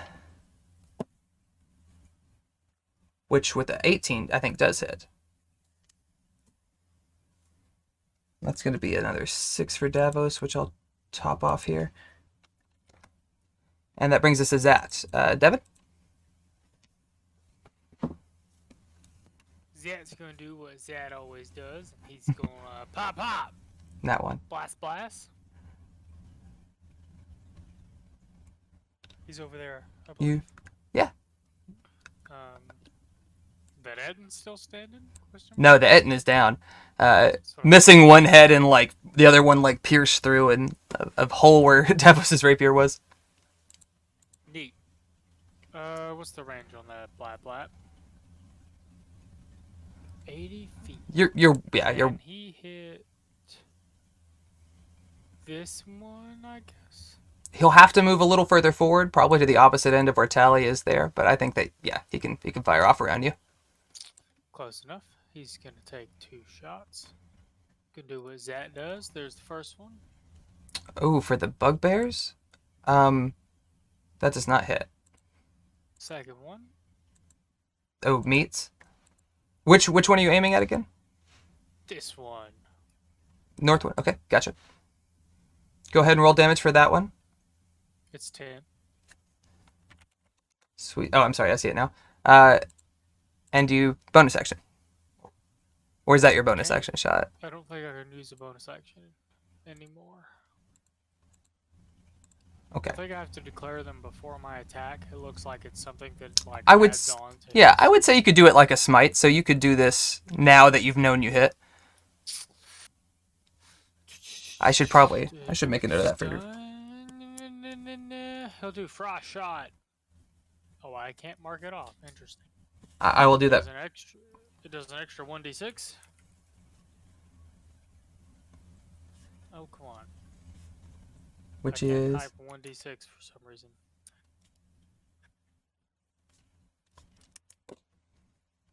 Does an extra 2 cold damage womp. versus trick shot DC or restrained. What's his trick shot DC? That's a little weird. It's a gunslinger thing. I think his is like 13. It's not like terribly high. He does not pass. We'll go with- So his movement is halved. And what else happens? He's restrained. He's restrained. Oh, even better. That's about it. He's restrained. Solid. And then technically everybody that hits him for the next turn does an extra 1d4 damage. Solid. He's a frosty boy. Bugbear Chief A, the big red one. He's gonna come forward. Actually, can he does pass his check to jump the river. I think right there. Probably trying to get some. You can gather he's trying to stay close enough to Davos, but still get partial cover from this pillar here, depending on your angles. And he's gonna go with a swipe at Dav. This is the chief, so he gets 18. Does not hit. You are solid, dude. And then his second attack does not hit. So Bugbear G. Just the newbie over here. Coming up. Goldbrand does a 16 hit. 16 does hit Goldbrand. Okay. Go ahead and take 6 damage, please. Bleep, blah, bleep, blah. And that brings it to your turn. You just received a javelin to the chest. What do you do? Oh, wow. I like to think thematically he would raid, but there's still some shit he could do with his spells. So, I'm gonna know. The patient barbarian. I'm loving it. I guess he is wise. What the fuck, Roman? Devin. He's going to hit the closest one with his bonus action.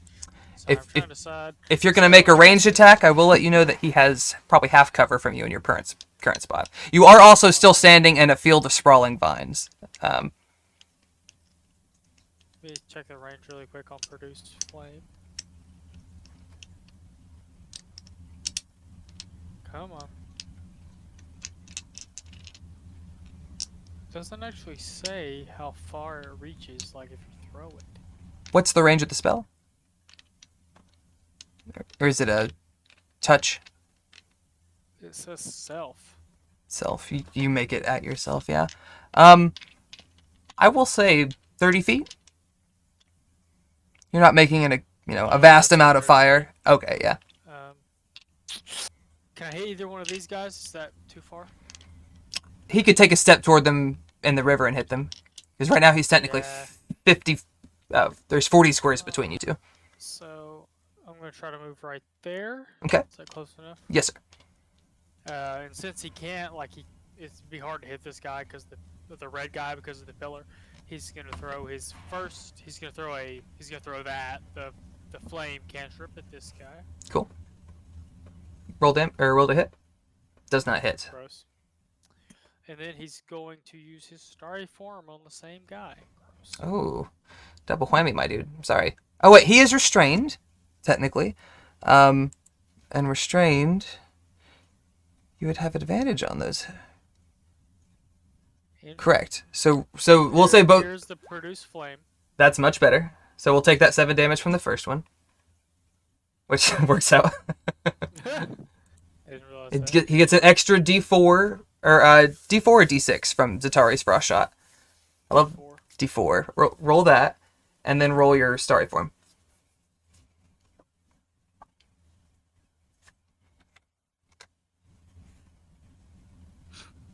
Whopping 1. Not a whole hell of a lot, but that's okay. There's his advantage starry form. Which hits. So we'll take... Yeah. You watch as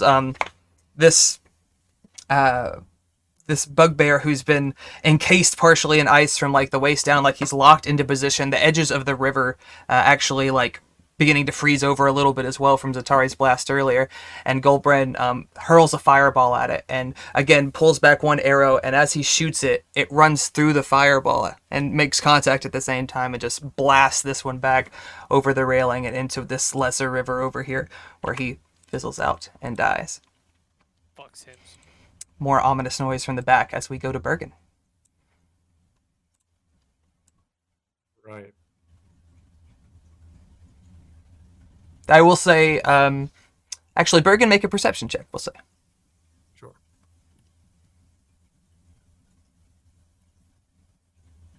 The sounds are distant, and they're seemingly confused. They don't sound like their noises are growing closer as of yet. Go ahead.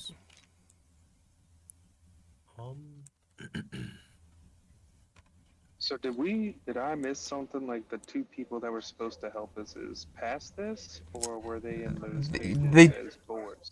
No, they told you they were two small folk, two people, that were locked in cages within the caverns beneath. You probably could locate them. Why don't you go ahead and give me a perception check, and we'll see how much of the other chambers you see. I guess I was checking to make sure they weren't like disguising themselves as boars. Didn't we see two cages? You did see two cages, correct? There are two boars in the room behind you. Well, Yeah, I don't see make a wisdom check for me. wisdom. Well, perception. I got an 8. 8. Let's see. Wisdom. Roll for advantage, being from a small town. Perception. Wisdom score or wisdom check. Shit. Wisdom check. All right, 18. 18. Having lived in Orlbar and been exposed to the more rural ways of living, that it's not uncommon for male boars to be kept to breed pigs with, to produce larger pigs. You gather that it's not unlikely that pig keepers might have two, normal boars, but you're less than sure that they're people turned into boars. Less than sure? I'm sorry, you're less unsure is what I meant to say. My apologies. Okay. You're like, two big hairy pigs, bunch of pigs out here, making lots of pig babies. Gold brand or? I'm sorry? No? I said you're talking about gold brand? No, I'm talking to you. From... Hairy pigs? No, you were talking about hairy pigs. Oh, rude. Gold brand? He's bald, sir. He's noticeably unhairy. I love it, though. Sorry to disrupt the flow. Keep it going. No. No worries. Spiritual weapon, can it occupy this space, or is that Yeah, it can move, I think, up to 15 feet with its 20? 20 feet. Yeah, that sounds better. That's 2 squares. We'll say it moves... Oh, just to the other side of... Oh, jeez, my kid just scared the shit out of me. I'm sorry. Babe?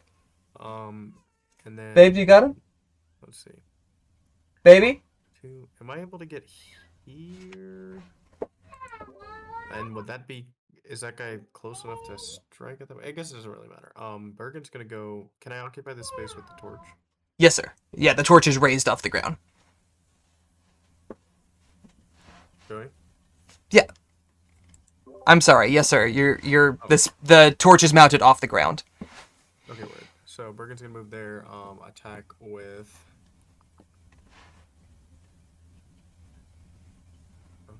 We're gonna go with Sacred Flame again. Get it?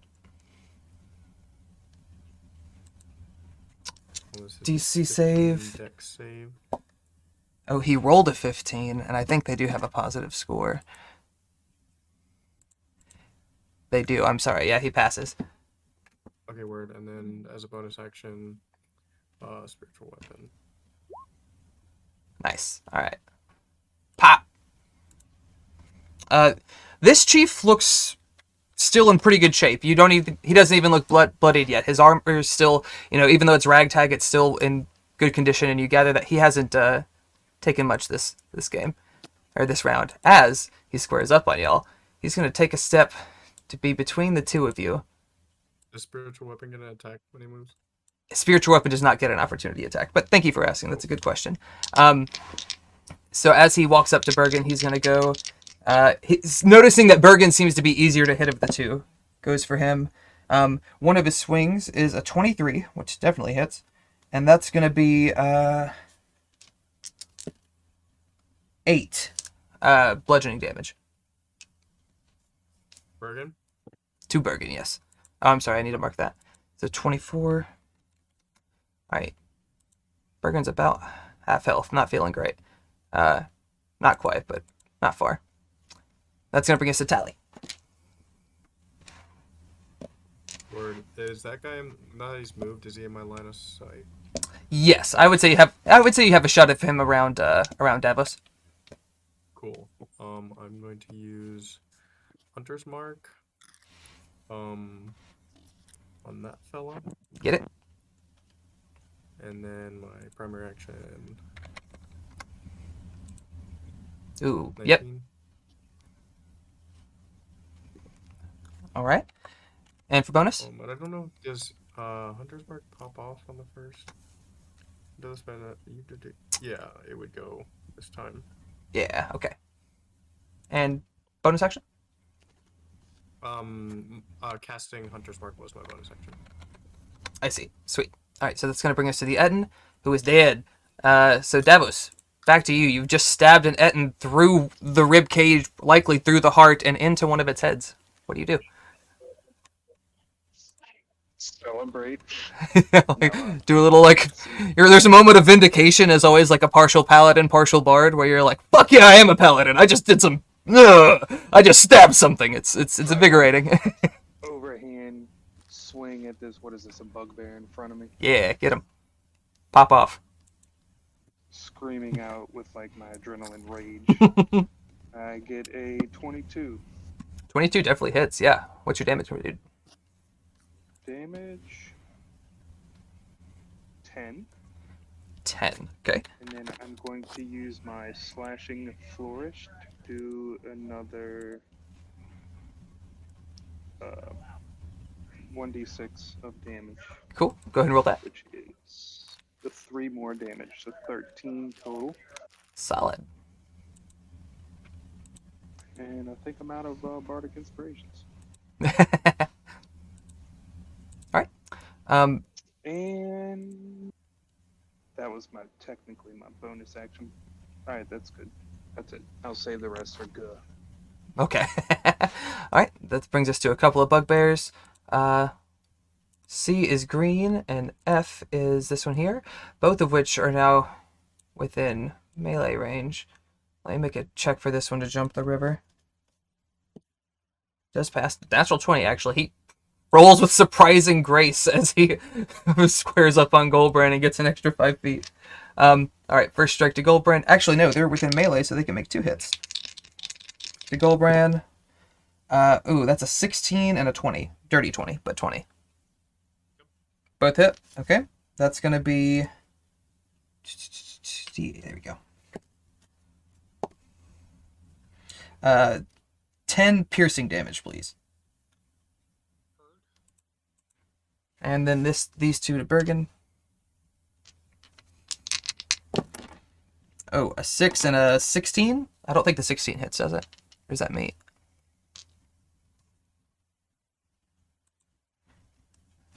Let me pull up. It doesn't hit Bergen? Sweet. Alright, so 2 misses for Berg. More shuffling in the background as Bugbear D, which I think is dead. Let me double check. Nope, he's the last remaining. And there. He's going to square up and throw a javelin at Davos. Ooh, one of those is a 19 plus 5, so yeah, 24. And 5 piercing damage to you, my dude. E and F.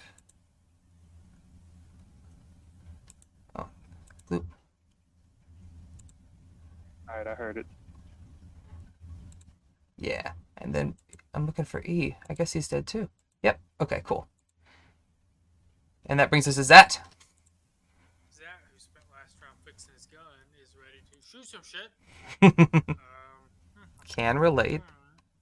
I guess he can't hit this guy here. He's too far away. 1, 2, 3, 4, 5, 6. No, I feel like he's within range. Is the range of the gun more than 80 feet? It's like 120, isn't it? Range 80. 80. Up to 320 with a disadvantage. You're just probably about that 80 point mark. I would say maybe one step further out into the cavern, but you could hit him from there. He's gonna take both his shots to try to fuck that motherfucker up. There's the first Ooh, one, solid. 6 damage. There's the second one, 4 damage. Solid. That one's looking pretty fucked up. Pretty beaten up. Bugbear Chief. He's gonna go for a strike on Bergen. Oh, one of those was a nat 20. And that was with the Morning Star, so 2 of these. 12 damage to Bergen, who is now under the half threshold. Well, meta-wise, you guys would probably know he's about 12 hit points. Bugbear G is this new one up here. Also going to make a check to cross the river. Also rolled well. Not nat 20, but well. So he takes 5, 10, and then jumps to there. Square up on Goldbrand. 2 swings. 16 hit. Yep. 6 damage. 6 piercing damage. And as it rounds to you. Let me mark that damage off real quick. Who's you? You, Goldbrand, I'm sorry. As he was hitting you, it jumps to you. I see HG1 on the turn order, and I was like, huh? Oh, that's again, the noise is happening in the background. Not I'll let you know if they sound like they're advancing considerably, but... Anyway, Goldbrand's gonna range. I think it takes a bonus action, so he can't use his. He can't throw a javelin this turn, but he will rage, and he'll hit whichever one of the bugbears in front of him look like they're the closest to dying. That would be, oh, they're both relatively in good shape. He'll hit the one that looks the most intimidating. The new one that came out from the, northern area. And you see now that you're in melee combat with him, he has a ring of keys along his belt. Ooh. Well, I'm gonna swing at him. That does not hit, my dude. 25 doesn't hit? Oh, I'm sorry, I saw the damage roll. Yes, that does hit. Okay. Second swing? Or do you have that yet? I can do that, yeah. Okay. Bonus action? I can throw a thing at him with a bonus action. Can I throw at one of the ones that is not engaged with me, like the one with Davos or Bergen? Yes. I would say you have a clear shot to do at least the one, the chief. Maybe not the one behind it, because that's three creatures in between you, but Throw at the chief. that does hit. I'm 8. 7. Excellent. Goldman's got. That's going to bring us to Bergine. / Talibind. Okay, got him. Bergen will attack with the mace on our bugbear chief. Get it? Ooh, I don't think that 15. that does not hit. Oh, well, technically that's the ranged attack. And I think it uses wisdom instead of your strength. Try the regular one. Or no, I'm sorry. You're right. Yeah, it's the same command. I'm sorry. Yeah. I just forgot that I couldn't and change it to then- radiant. Solid. That does it. Use spiritual weapon on Chiefy boy. the same target. Sweet. Yeah. Alright. The mace is going to have to move just a little to do that, and then goes to that chief, actually, who's feeling a little cornered here. This one he'll take it. Davos. Let's say both you take the Davos. 19. And 14, which does not hit. So for the 19, take 7 damage. To tally. In meta-wise, you guys would see Davos is under half health, barely.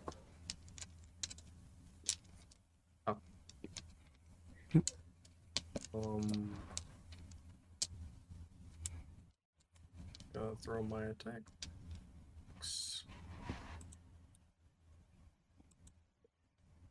16 to which one?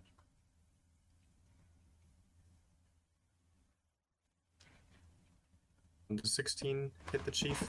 Well, all these are hit the chief. 16 does not hit, but the 23 does. Cool. That's gonna go. And then Oh, whoops. find my spell. That one would add to the bonus action. Excellent. Alright. Any movement or anything, or? No, I'm gonna hang here. Okay. Davos, to you, my dude. Would you say that this yellow dot is within 5 feet of the red dot? For what I feel like you're gonna do, sure. Hells yeah, I finally get to use it. It's the green flame blade. Yeah, get It it. just uses the regular attack. Let's see.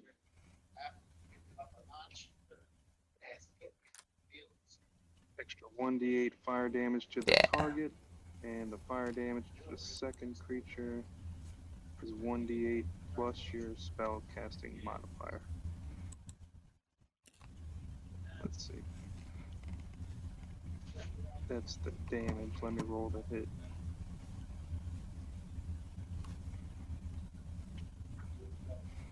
I'm guessing that doesn't hit. No, that does not hit, unfortunately. Alright. And the legacy continues. Damn. Well, at least I got to use it. Yeah, no, you're right. All right, that gives me. Swing and a miss. All right, these next two are gonna pop up. This one is gonna move further upstream. He's gonna make a swing for Davos, and F will make a swing for Bergen. Oh, Bergen's was a 19, 24. Bergen getting fucking beat up. Yeah. That was a low roll though. 5 damage for Bergin, which I will mark off. And yeah, Bergen's in that under that quarter territory. I just can't with a Bergine. Bergin. I'm sorry, I typed it in It's not even a haste. French name. Bergin.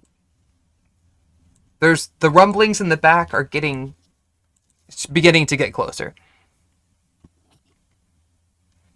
That brings us to Bugbear D, which I think you just killed. Or is that? No, that's Greeny Boy. Yeah, okay. He's going to go for Olbrand. Do it. One of those was an 18 plus 4, so 22.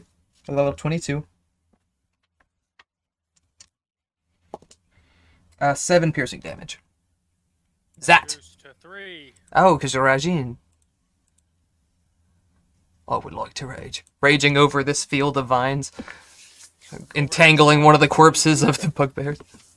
I'm sorry, what was that, Deb? That's not French either. Regime. Belgian. It's totally French. I had to look up Bergen because I wasn't sure it was French, but it's actually Irish. So Bergen. Of course it is. Pronunciation. Since you're looking it up, look up rage. It's Roger, actually. I want to say that's like a purely American thing, but I am prepared to be wrong. All right, Goldbrand, or excuse me, Zat is gonna pop some Get 'em. bitches. So, that's kind of meta. I was gonna say Zat wants to shoot the one that looks like it has lost the least blood, but I think instead he's gonna shoot one of the ones since Goldbrand is 2v1 and the other one and Davos and Bergen are 1v1 each. Yeah. He's gonna shoot probably the green one, I guess. Okay. Which does look they're about the same, honest. Oh no, excuse me. No, yeah, the one up top looks a little worse, but Assuming Goldbrand's gonna take care of him, he's gonna shoot the green. There's the first one, 23. that do There's hit the second one, a nat 20 for 20 damage. for 20 damage. You watch. Also, cherry on top, rage in French is rage. Raj. Raj. I would like to Raj. Five. You watch as Atari just like finally getting his gun back together has just been like popping off almost a little recklessly. But he gets just 2 really good shots, like one in the shoulder that pulls him back, and Atari just sees his shot and takes it, and the second one gets him in the neck and just like pops out like the entire back, like center and back of his chest, as another corpse falls into the river. That's beautiful. All right, carrying on. Was that your bonus action one, or is that your? He didn't use his bonus action and stuff. Gotcha. He can tack. Well, I guess he wouldn't tack it onto the dead one. Oh, I deleted the wrong one. That's okay. I'll just change those health points real quick. Okay. G, which is now this one, is going to swing with goal. I think both of those hit. Fuck. A 20. Excuse me. A 19 and a 20. Both hit.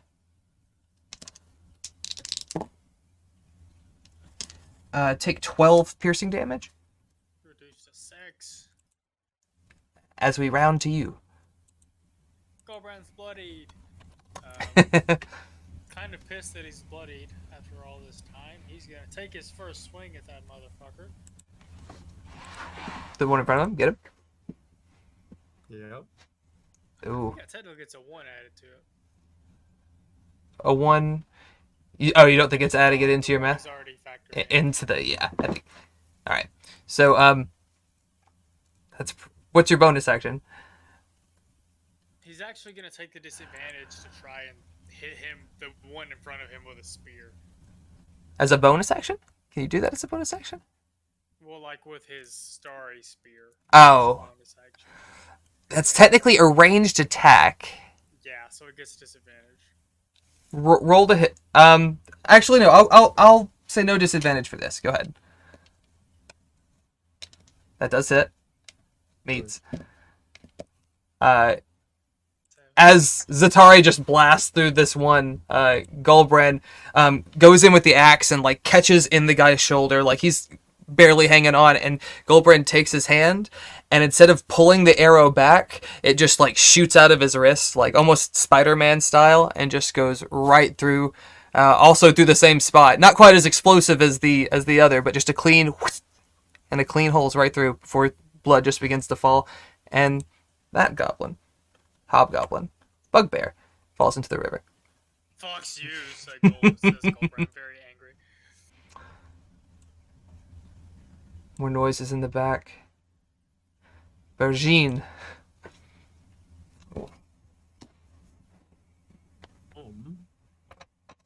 Bergen is going to. Let me see what I can do with this real quick.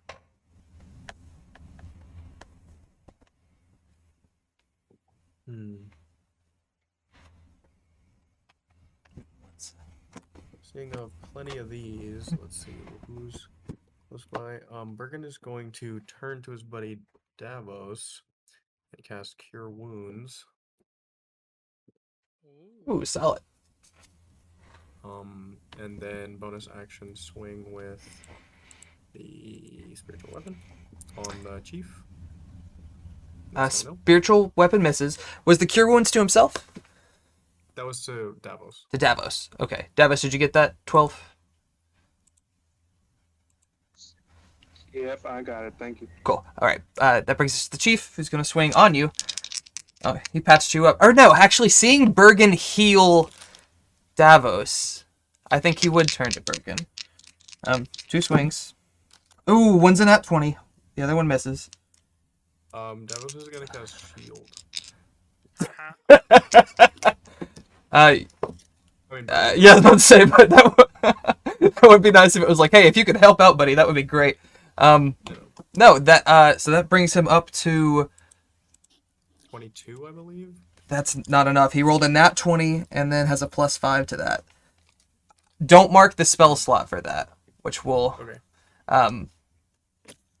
because you would know that beforehand. So okay, so we're good about that. There's no way I'm sorry. I can do shield and shield of faith, is there? I think they're both bonus actions. They're at will. Oh, but there are, I believe there are. Or reactions. I'm sorry. Yeah. Shield is a bonus. Shield is a bonus action. It's shield of faith. That's the reaction. That's weird. Why'd you word it like that, Wizards of the Coast? You're fucking stupid. You're right though. Huh. Okay. Anywho, he does still get the hit. That's an and then he only adds the modifier once. 15, which drops Bergen.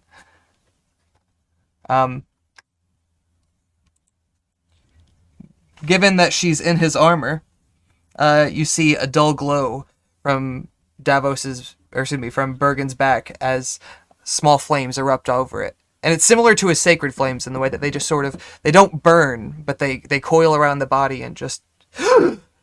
And Davos stands up in surprisingly good shape. The Phoenix was an adolescent, so it's no longer the baby, but gives him this... Bergen stands back up, yeah, with 24 hit points. He said Davos. I'm sorry. I thought we had to wait till the end of the turn for that to happen.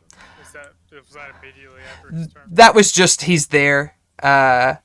Like he's literally on Bergen. He's the one that he's bonded to most. I think that he would like in that moment. The given the one round is like assuming the Phoenix has to take notice and fly over to said person. You feel? Okay. I feel you. Bugbear Chief, who he just used both of his attacks, goes to Televin. I'm going to attack. I'll say he is This one prone. first. That's gonna be a hit. And also pop that off. These are all for the chief, by the Get way. it. And that is plenty before you use that second attack. You throw the Kai Krim that again by Davos, by Zatari, by Goldbrand as it just clears right through this perfect line that you've waited so patiently for, strikes him in the chest and immediately just blood out the nostrils, eyes like bleed a little from the back and falls back. Not quite into the river for this one, but beautifully massacred. So you still have that bonus action to, we'll say, hit the other one. So we'll Yeah, I'll go for the one just south of it. we'll let you keep that roll. He is looking horrified and terrified as he now realizes he's one of just two on this entire battlefield in his favor. That brings us to Dav. All right. Besides, let's see. So we just got 2 enemies that we can see right now, right? Yes, sir. The one right here by the fence in Davos, on your side of the fence, and the one just across the river. With ominous sounds growing, right? Yes, they're growing louder. They're not. You gather that they're. Well, make a perception check for me. All right. Perception. I don't hear anything. A 9, yeah. They're getting louder. It could be, they could still be on the other side of the thing, just moving this way. They could be, Tally would know that they're not in that bit of hallway right there. Right, I'm gonna cast Divine Favor, Divine which favor. is an extra D4 Yeah. radiant damage on a hit. Get it, my dude. That's a bonus action. And then I'm gonna hit whatever one's right there. Yeah, pop him. Does an 18. hit? Yes, it does. Roll your damage.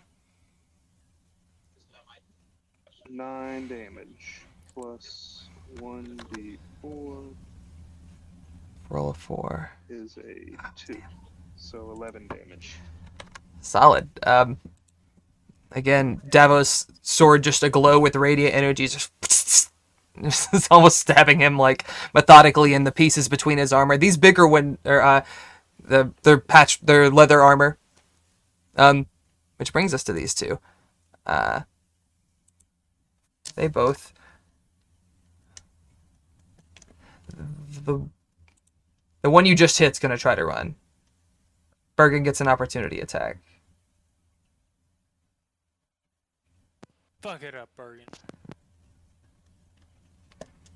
Talibundo. Sorry, what was that? Bergen? Yeah, Bergen's gonna get an opportunity attack on this guy because he's gonna try to run for it. He's Excellent. pretty rough, pretty fucked up. 23 hits, and that is enough damage. Or not if I don't need one. What? I was asking if I got one. Well, technically, I guess you had to move forward in. You had to move forward to hit him with your rapier strike in the last turn, yeah. But this is roll the hit too. All right, Bergen, kill them. Well, no, we'll roll the hit too. We'll see for shits and gigs. All right, Or I'm sorry, if Davos hit him too. I said, God, 23. 23, both hit.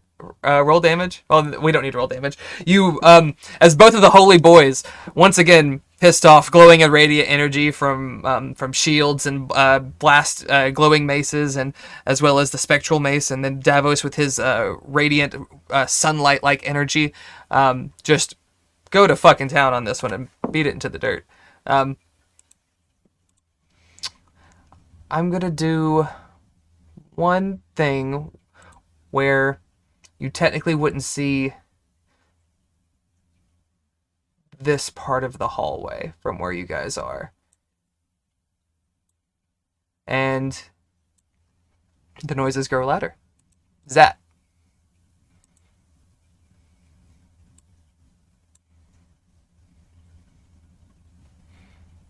Devin, you're muted if you're talking. Sorry, I was munching on popcorn. Can Zat hear those noises getting louder? He can, and I'm sorry, I will actually go back and include the entryway of this. I'll let you see the fork at least. Dad's gonna make a smart-ass comment about getting the fuck out of here, but he's gonna use both of his actions to shoot it orange there. Get it. Pop, pop. Pepper box. Think I'll have to reload after this. Pop. That does not hit. Pop. That. Oh, hang on. The actual bugbears. Oh no. For fuck's sake, let's give it to him. Zat catches this one in a moment of shock as it sees all of its friends around it dead. We'll keep that 13 damage though. Would you like to use a bonus action to cast your spark shot? Or would you like to save it? Bloodied. He looks pretty rough. He is bloodied. He's not quite I keep forgetting what I said for quarter health. But he's at critical. No, critical's 10% or less. Battered? Bloodied, battered, I think. So he's battered. He's not quite battered. Not quite battered. Bloodied. Yeah, if that was the case, I think he would. Frost shot. He's already frost shotted once. He has to use a spark shot now. I'm sorry. No, that's Spark cool. shot. Come on, frost shot. It's a con Pull up, save. you're supposed to. Storm shot. Haha. 6 lightning damage. He has to make a save. Dex +2. Ooh, he rolled a 10, which is just barely low enough. And the 6 plus the 8. You watch as the other rune on Zatari's leg glows. Instead of the blue like the one earlier, this one an electric yellow. And you just see it like shine a little bit through his pants and armor as he fires off it sounds like lightning strikes. It sounds like thunder has just erupted through here. And decimates this one.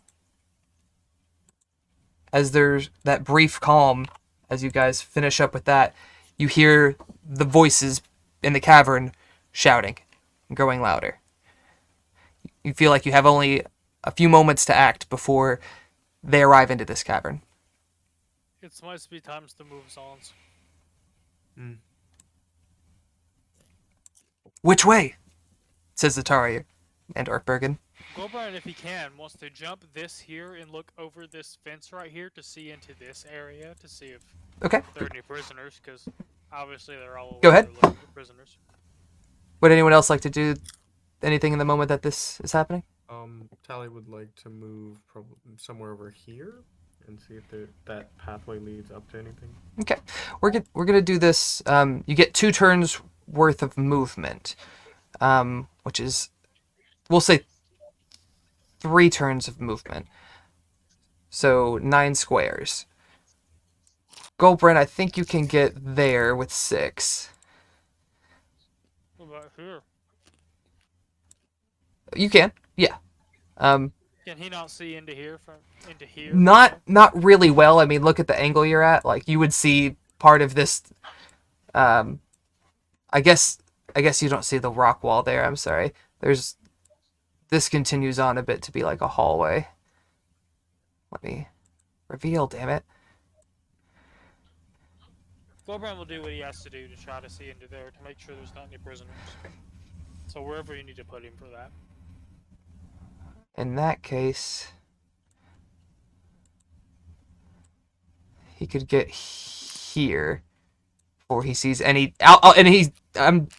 I'm not letting you run in blind saying like, oh, there's a creature there. If you see anything, you would stop. But you see a couple of cages here, as well as an entryway to another room on your left, which seems to share the same entryway as the other entry. In this room, you do see 2 cages.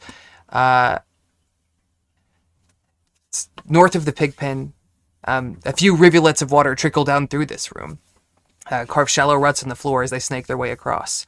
5 wooden cages are arranged about. You can see 2 at the moment, sorry. Inside these 2 cages, you see a barbarian woman. Oh, I'm actually going to give you a picture. Am I correct in assuming that Goldbrand's going to lose his rage during all of this? Yes. It takes You a haven't while. it's taken 3 rounds to get about where you are. With sprinting you could get further. So Talib and I recant that. You could get 18 squares, my dude. Cool. Let me drop this. I guess just in a regular chest. And you see a Uthgard woman. And Tally and Goldburn, you would both recognize her markings as a member of the Tree Ghost tribe. Extremely reclusive, who live in the high forest. You've seen very few times. Goldburn perhaps a little more in the occasional tribal encounters when you both inhabited the forest. But Tally, you also are from the area that they typically reside in, so you would not be unfamiliar with them either. Dark hair, war paint,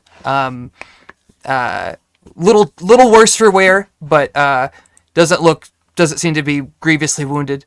And she's standing there. In the other cage, you see a ruddied, unarmed, green-scaled dragonborn in a stained tunic and breeches. We'll also drop into chat. Oh, Zat was over here. No, Zat. Taliban? I'm sorry.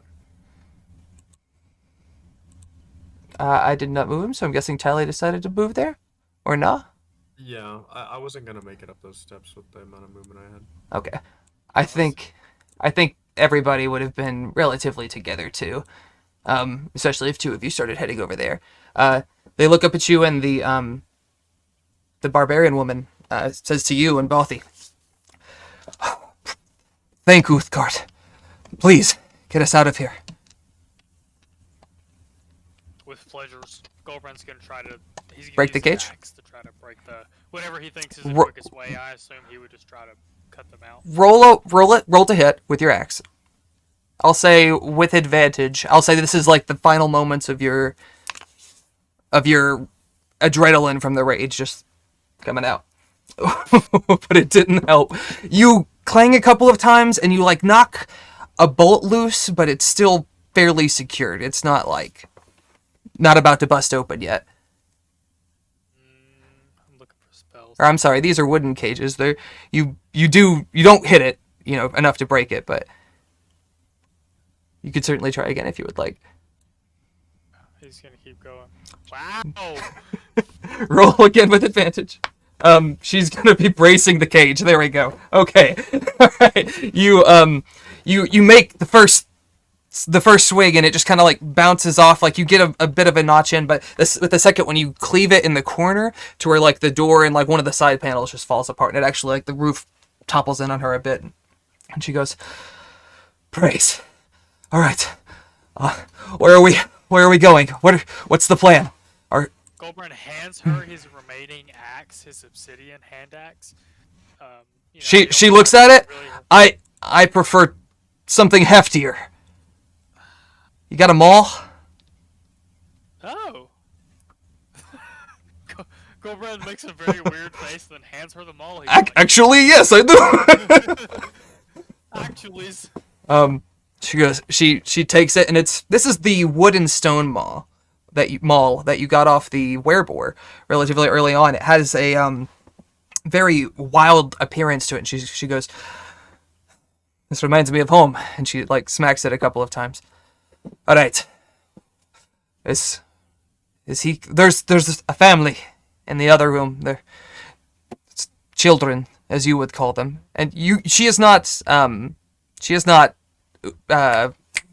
Goliath, by the way.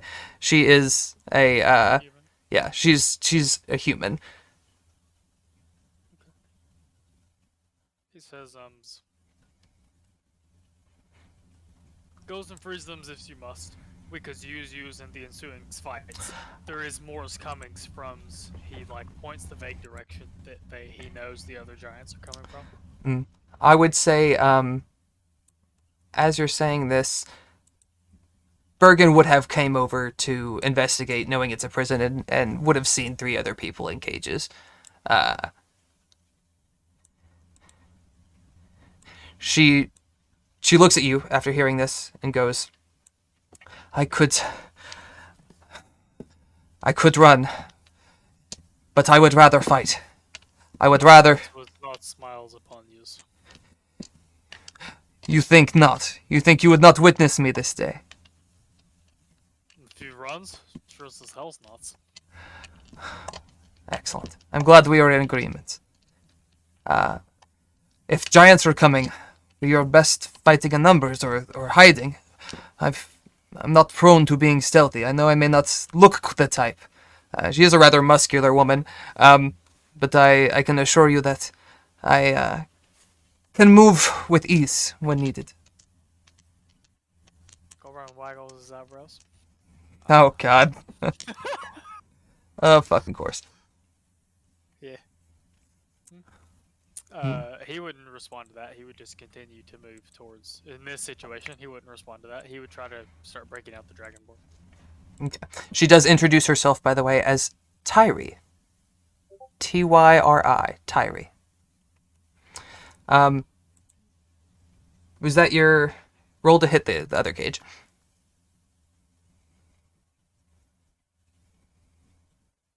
Did Ben? Blap. Oh, God. Wow. Advantage again, because he's Blap. having watching. Okay, there we go. Breaks the damn cage. All right. So again, pop through it. The dragonborn like covers his face a bit as you know as the wood rains down on him and splinters, and he takes a step out.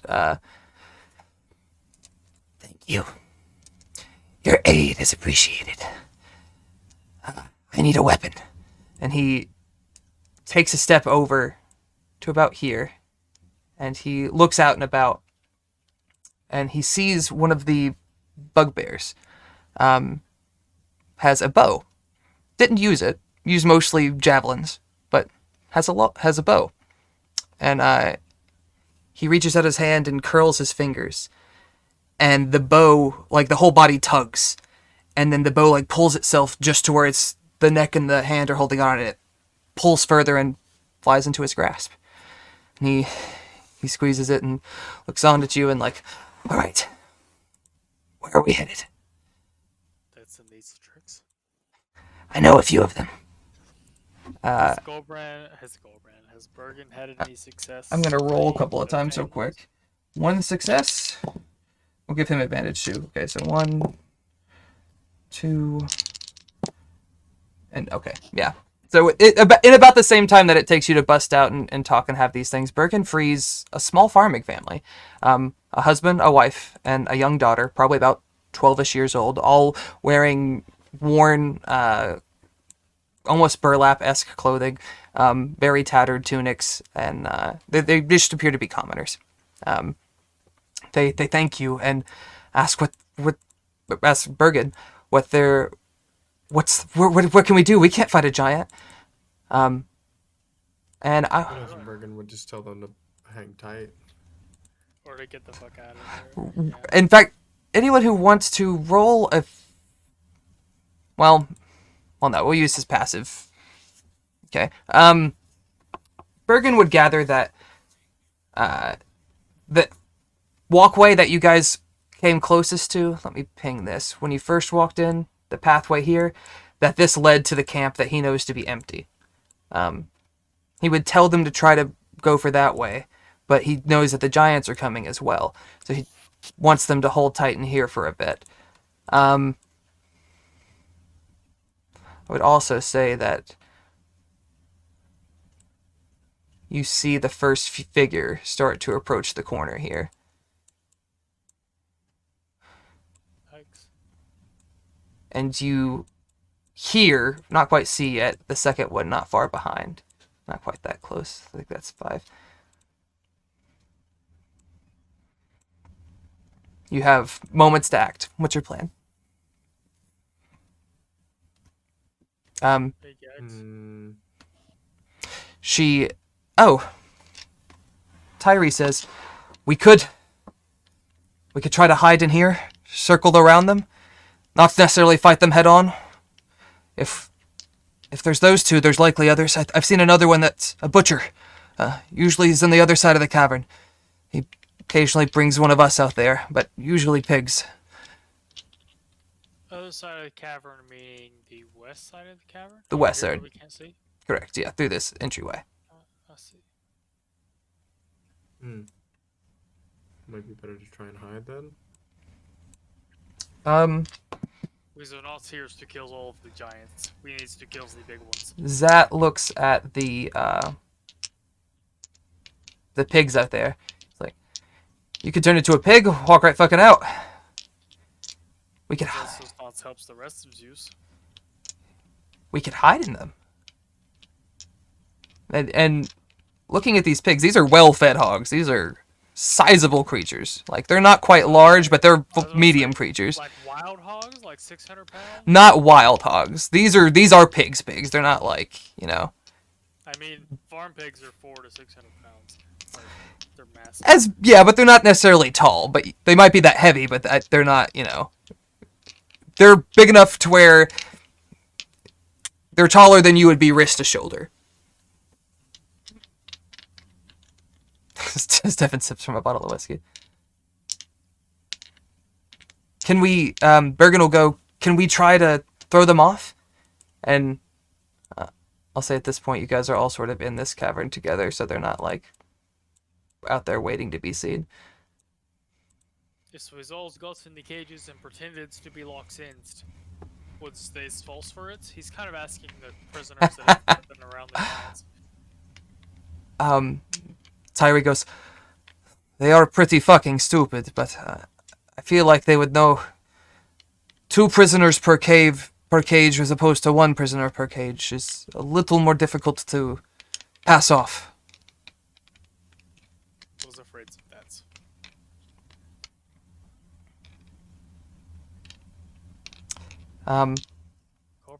Corbran can't make them more stealthy. He doesn't have any spells to help us hide. You don't have Pass Without a Trace? Not yet. I feel like someone does. Not I. I don't think so, not yet. Mm. I think Goldbrand's the only one that will get it. Like, he has to wait till Druid 3 or 4. That, maybe 5. that like clutches his necklace for a second. He goes, I think I can distract them, but if we could divert them, like send them, make them think we're somewhere else. I mean, most of the bodies washed away with the river, but there's still a couple of, you know, out there that they're gonna see as soon as they get in.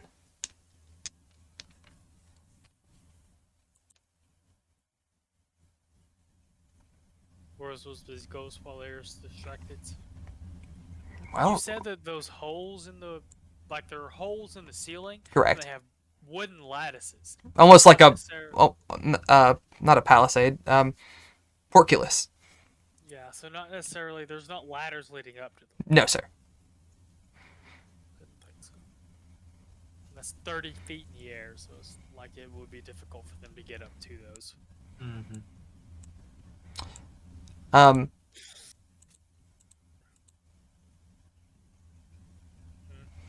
Yeah, I'll say Bergen might say, is there any way we can use the pigs to, like...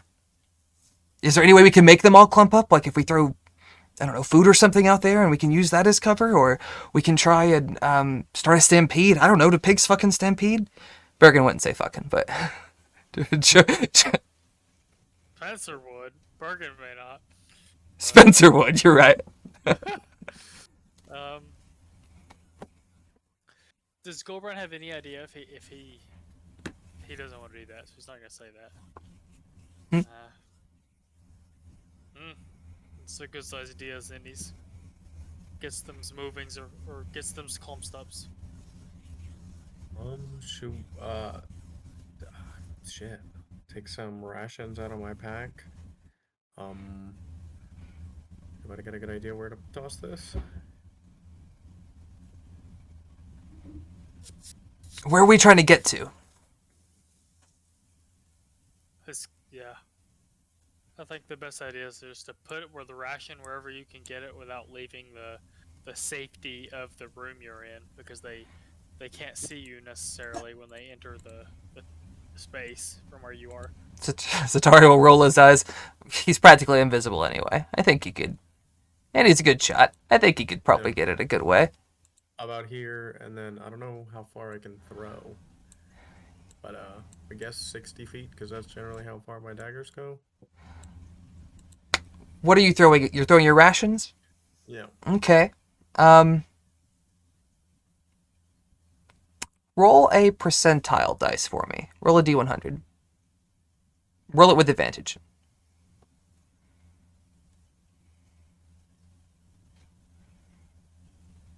So a 43 and a 37.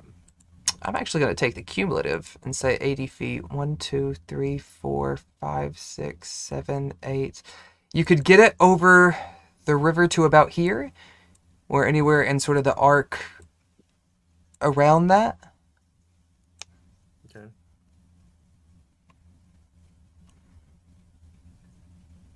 Yeah, I mean, like, if I can get it somewhere around about here. Actually, give me 1 second. Devin, roll a d20. Just to... I'm scared. I'm scared. Scaroused. 18. While you guys were out there, the pigs were still sort of skittering away, but now that you guys have left, they've begun to clump around the bodies. Which, namely, I think there was... Most of them fell into the river. There's still 1 or 2 here, and there's still, I think, 1 over in this area that you guys killed on the other side of the river. So I'm going to draw a couple of circles that are just full of piggies. And then, say right about, they're 10-foot squares, about there, and right about there. Because of that, you hear the giants talking, as well as the pigs like snorting and you know, making a ruckus. They don't seem alarmed. You gather that they haven't noticed that the pigs are not at a trough, not eating something that's, you know, they're meant to eat, but eating its keepers. Pretty gross. In fact, Tally with his eyes would probably see that at the far end of this room, where that it meets the wooden wall once again, the bodies are stuck there. Like you could see a few of the arms sticking out of the very bottom of the river, where it doesn't travel through. It travels through a physical surface now, so it's not. The bodies are stuck there at the bottom of the flume. Oof. Flume made me think of Pendragon. Oof. Where do you still want to try to throw some rations? See how far I can get them. These pink circles are clumps at the moment. Yeah, piggy circles. Yeah.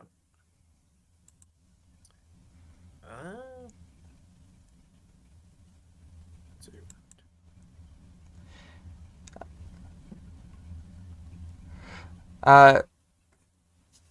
Tyree will say, we could use them as stepping stones. Try to, Eggs? yes, use them, like, sneak to the first batch, and then throw food a short distance away to where more pigs gravitate toward it. And Kind of like that. the most aggressive way is not always the most direct way. You're just fucking wrong. Yeah. So I'm sorry. She says this to you. But no, Trigo's all about more of the hidden aspects of you know, culture. Cowards. I'll say at this point. Whoops! Didn't mean to grab that. The giant does not need to make a check to cross the river because he just is big enough. He's gonna walk over here. Tally seeing this will probably alert everyone to stay back, but the other one's gonna make its way. I guess it's going around the pigs and it's gonna go down here. Make a group stealth check for me. Does that just mean everybody do one? Yeah. Including Bergen and Davos and... Davos, I'll roll him, sorry. Goldbrand rolled for shit. Zatari. Oh, roll it, damn it. Oh, Tally got a nat 20. That helps a good bit. Sorry. A 9. Ooh. What did Bergen roll? Zat roll a 5. Oh, hang on 1 second. I forgot. Tyree. That's a 17. That's good. And then... Oh, by the way, Dragonborn should have introduced himself as Galvin. That's a 12, which passes. 1, 2, 3, 4. 1, 2, 3. Okay, so thanks to Tally's crit, you guys begin to peek forward, but Tally sort of deftly gestures you back and sort of recedes into the cavern a little bit more to avoid their line of sight, and they continue to sort of make their way across the cavern, confused, not seeming to know quite where anyone is.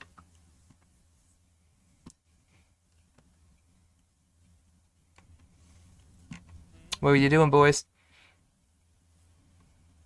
I said we try the ghost strategy. We use them as, I don't know. Cover? From one group to the next, over the fence, and back out or up. If we were Yeah, like, okay. So if I was to go around to say here and toss the rations, you said I get about 80. 1, 2, 3, 4, 5, 6, 7. I mean, somewhere around this area, Mhm. we could all kind of file up these stairs. Tyree will tell you that she believes that's where the butcher is. She does not know if there's a way out through there, but she's never been there herself. She's only seen it coming and going. Right. As he's coming and going, I mean. And then we've got a 20-foot about stream to try and jump across otherwise. It's about 10 feet in average. It looks a little weird because it's wavy, but it's not anything that's too difficult to jump. If we go back up, we can meet up with our friend up top and storm through one of the curtains.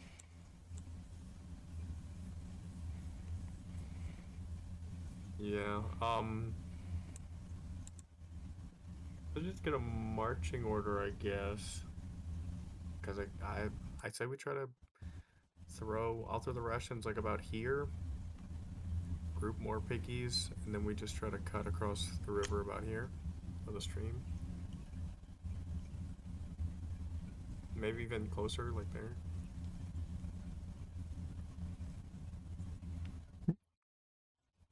Devin, you're the only other one, so what you... No, I agree. Okay. Whatever. Tally's sneakier. So where are you... Wolfram would trust his judgment about the best way to get back here, so that they can make their way back up now that they have their allies. Okay, so Tally, where are you popping that piggy bait? Way about there. Okay, we'll go. That's the wrong color. Try to make it about the same size. Move it just a hair over. Okay. When I cross, okay, so I'm my idea. I'm gonna say as you're doing this, these two are still. You throw it out there, and it takes a second for the pigs to gather. They're still wandering about. Mm-hmm. Go ahead. I would motion for the people to join us in this Yeah, room. I was just about to move. Yeah, like directly behind Tally. Tally, my plan is to like step about here. Tie. Fuck, I don't know how quickly would I be able to tie a rope to like this end of the gate or this end? I would say a bonus act. Well, I don't know. Tying a rope's kind of an intricate thing. I would say an action. So Yeah. 6 seconds. So. That's about right. I think I can tie a bowline in under a second, but That's fair though. let's see. Yeah. Tally would. I guess I can't carry things when I Misty Step, can I? No, it takes just you and what you're wearing. It doesn't transport other. Well, no, Misty Step. No, I'm thinking of Dimension Door. I'm sorry. Misty Step's a solo thing. So I'm going to. Tally will run out, tie one end of this, attempt to cross, and then hopefully tie the other end of the rope about there. Okay. The thing just to help like anybody Make less of strength to make it across the stream. make a stealth check Mhm. and 2 sleight of hand checks, we'll say. Okay. Tally, if you guys could see, you see that he waits for just the right moment where this giant has begun to sort of head up the stairs, is facing the opposite direction. I should rotate him just for shits and gigs. And the other one seems distracted with the cluster of pigs to the south. Rolls, like, hits his hands on the edge of the fence, ties it, and kicks off over the waterfall, or not the waterfall, but the river, and it lands and just right back down, ties it again in under 6 seconds, about a second per knot, as he tooted earlier, and does not seem to be noticed. From then, I mean, I guess I would just like motion for people to come when it's about good, if they can see me at I all. would say, yeah, make a group stealth check. I'll roll for the two allies and the NPCs. Okay, not bad. A 20 and a 15, both of which pass. Zat rolls. That passes. Tally, Colbrand rolls. is that 16 for this? That passes. 12. Colbrand fails.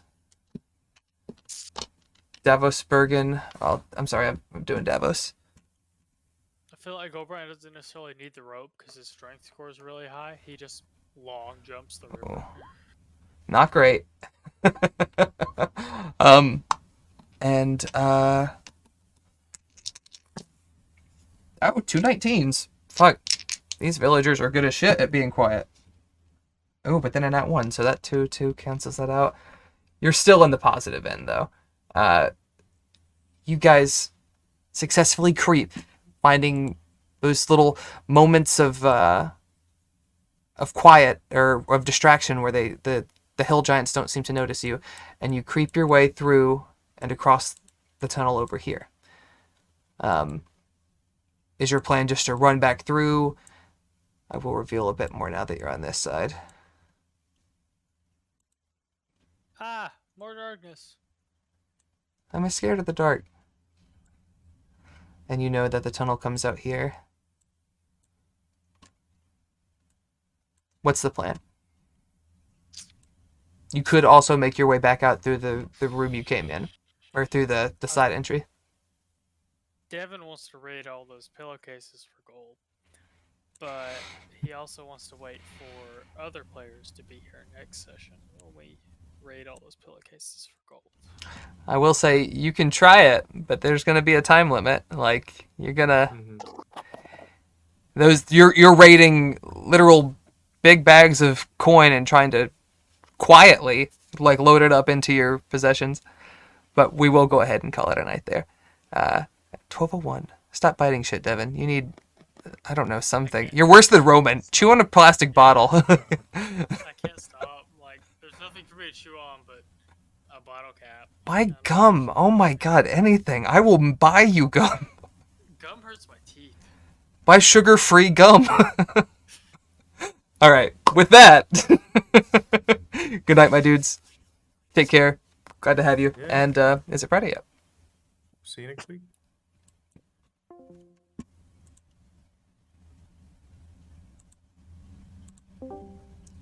Oh, I missed you.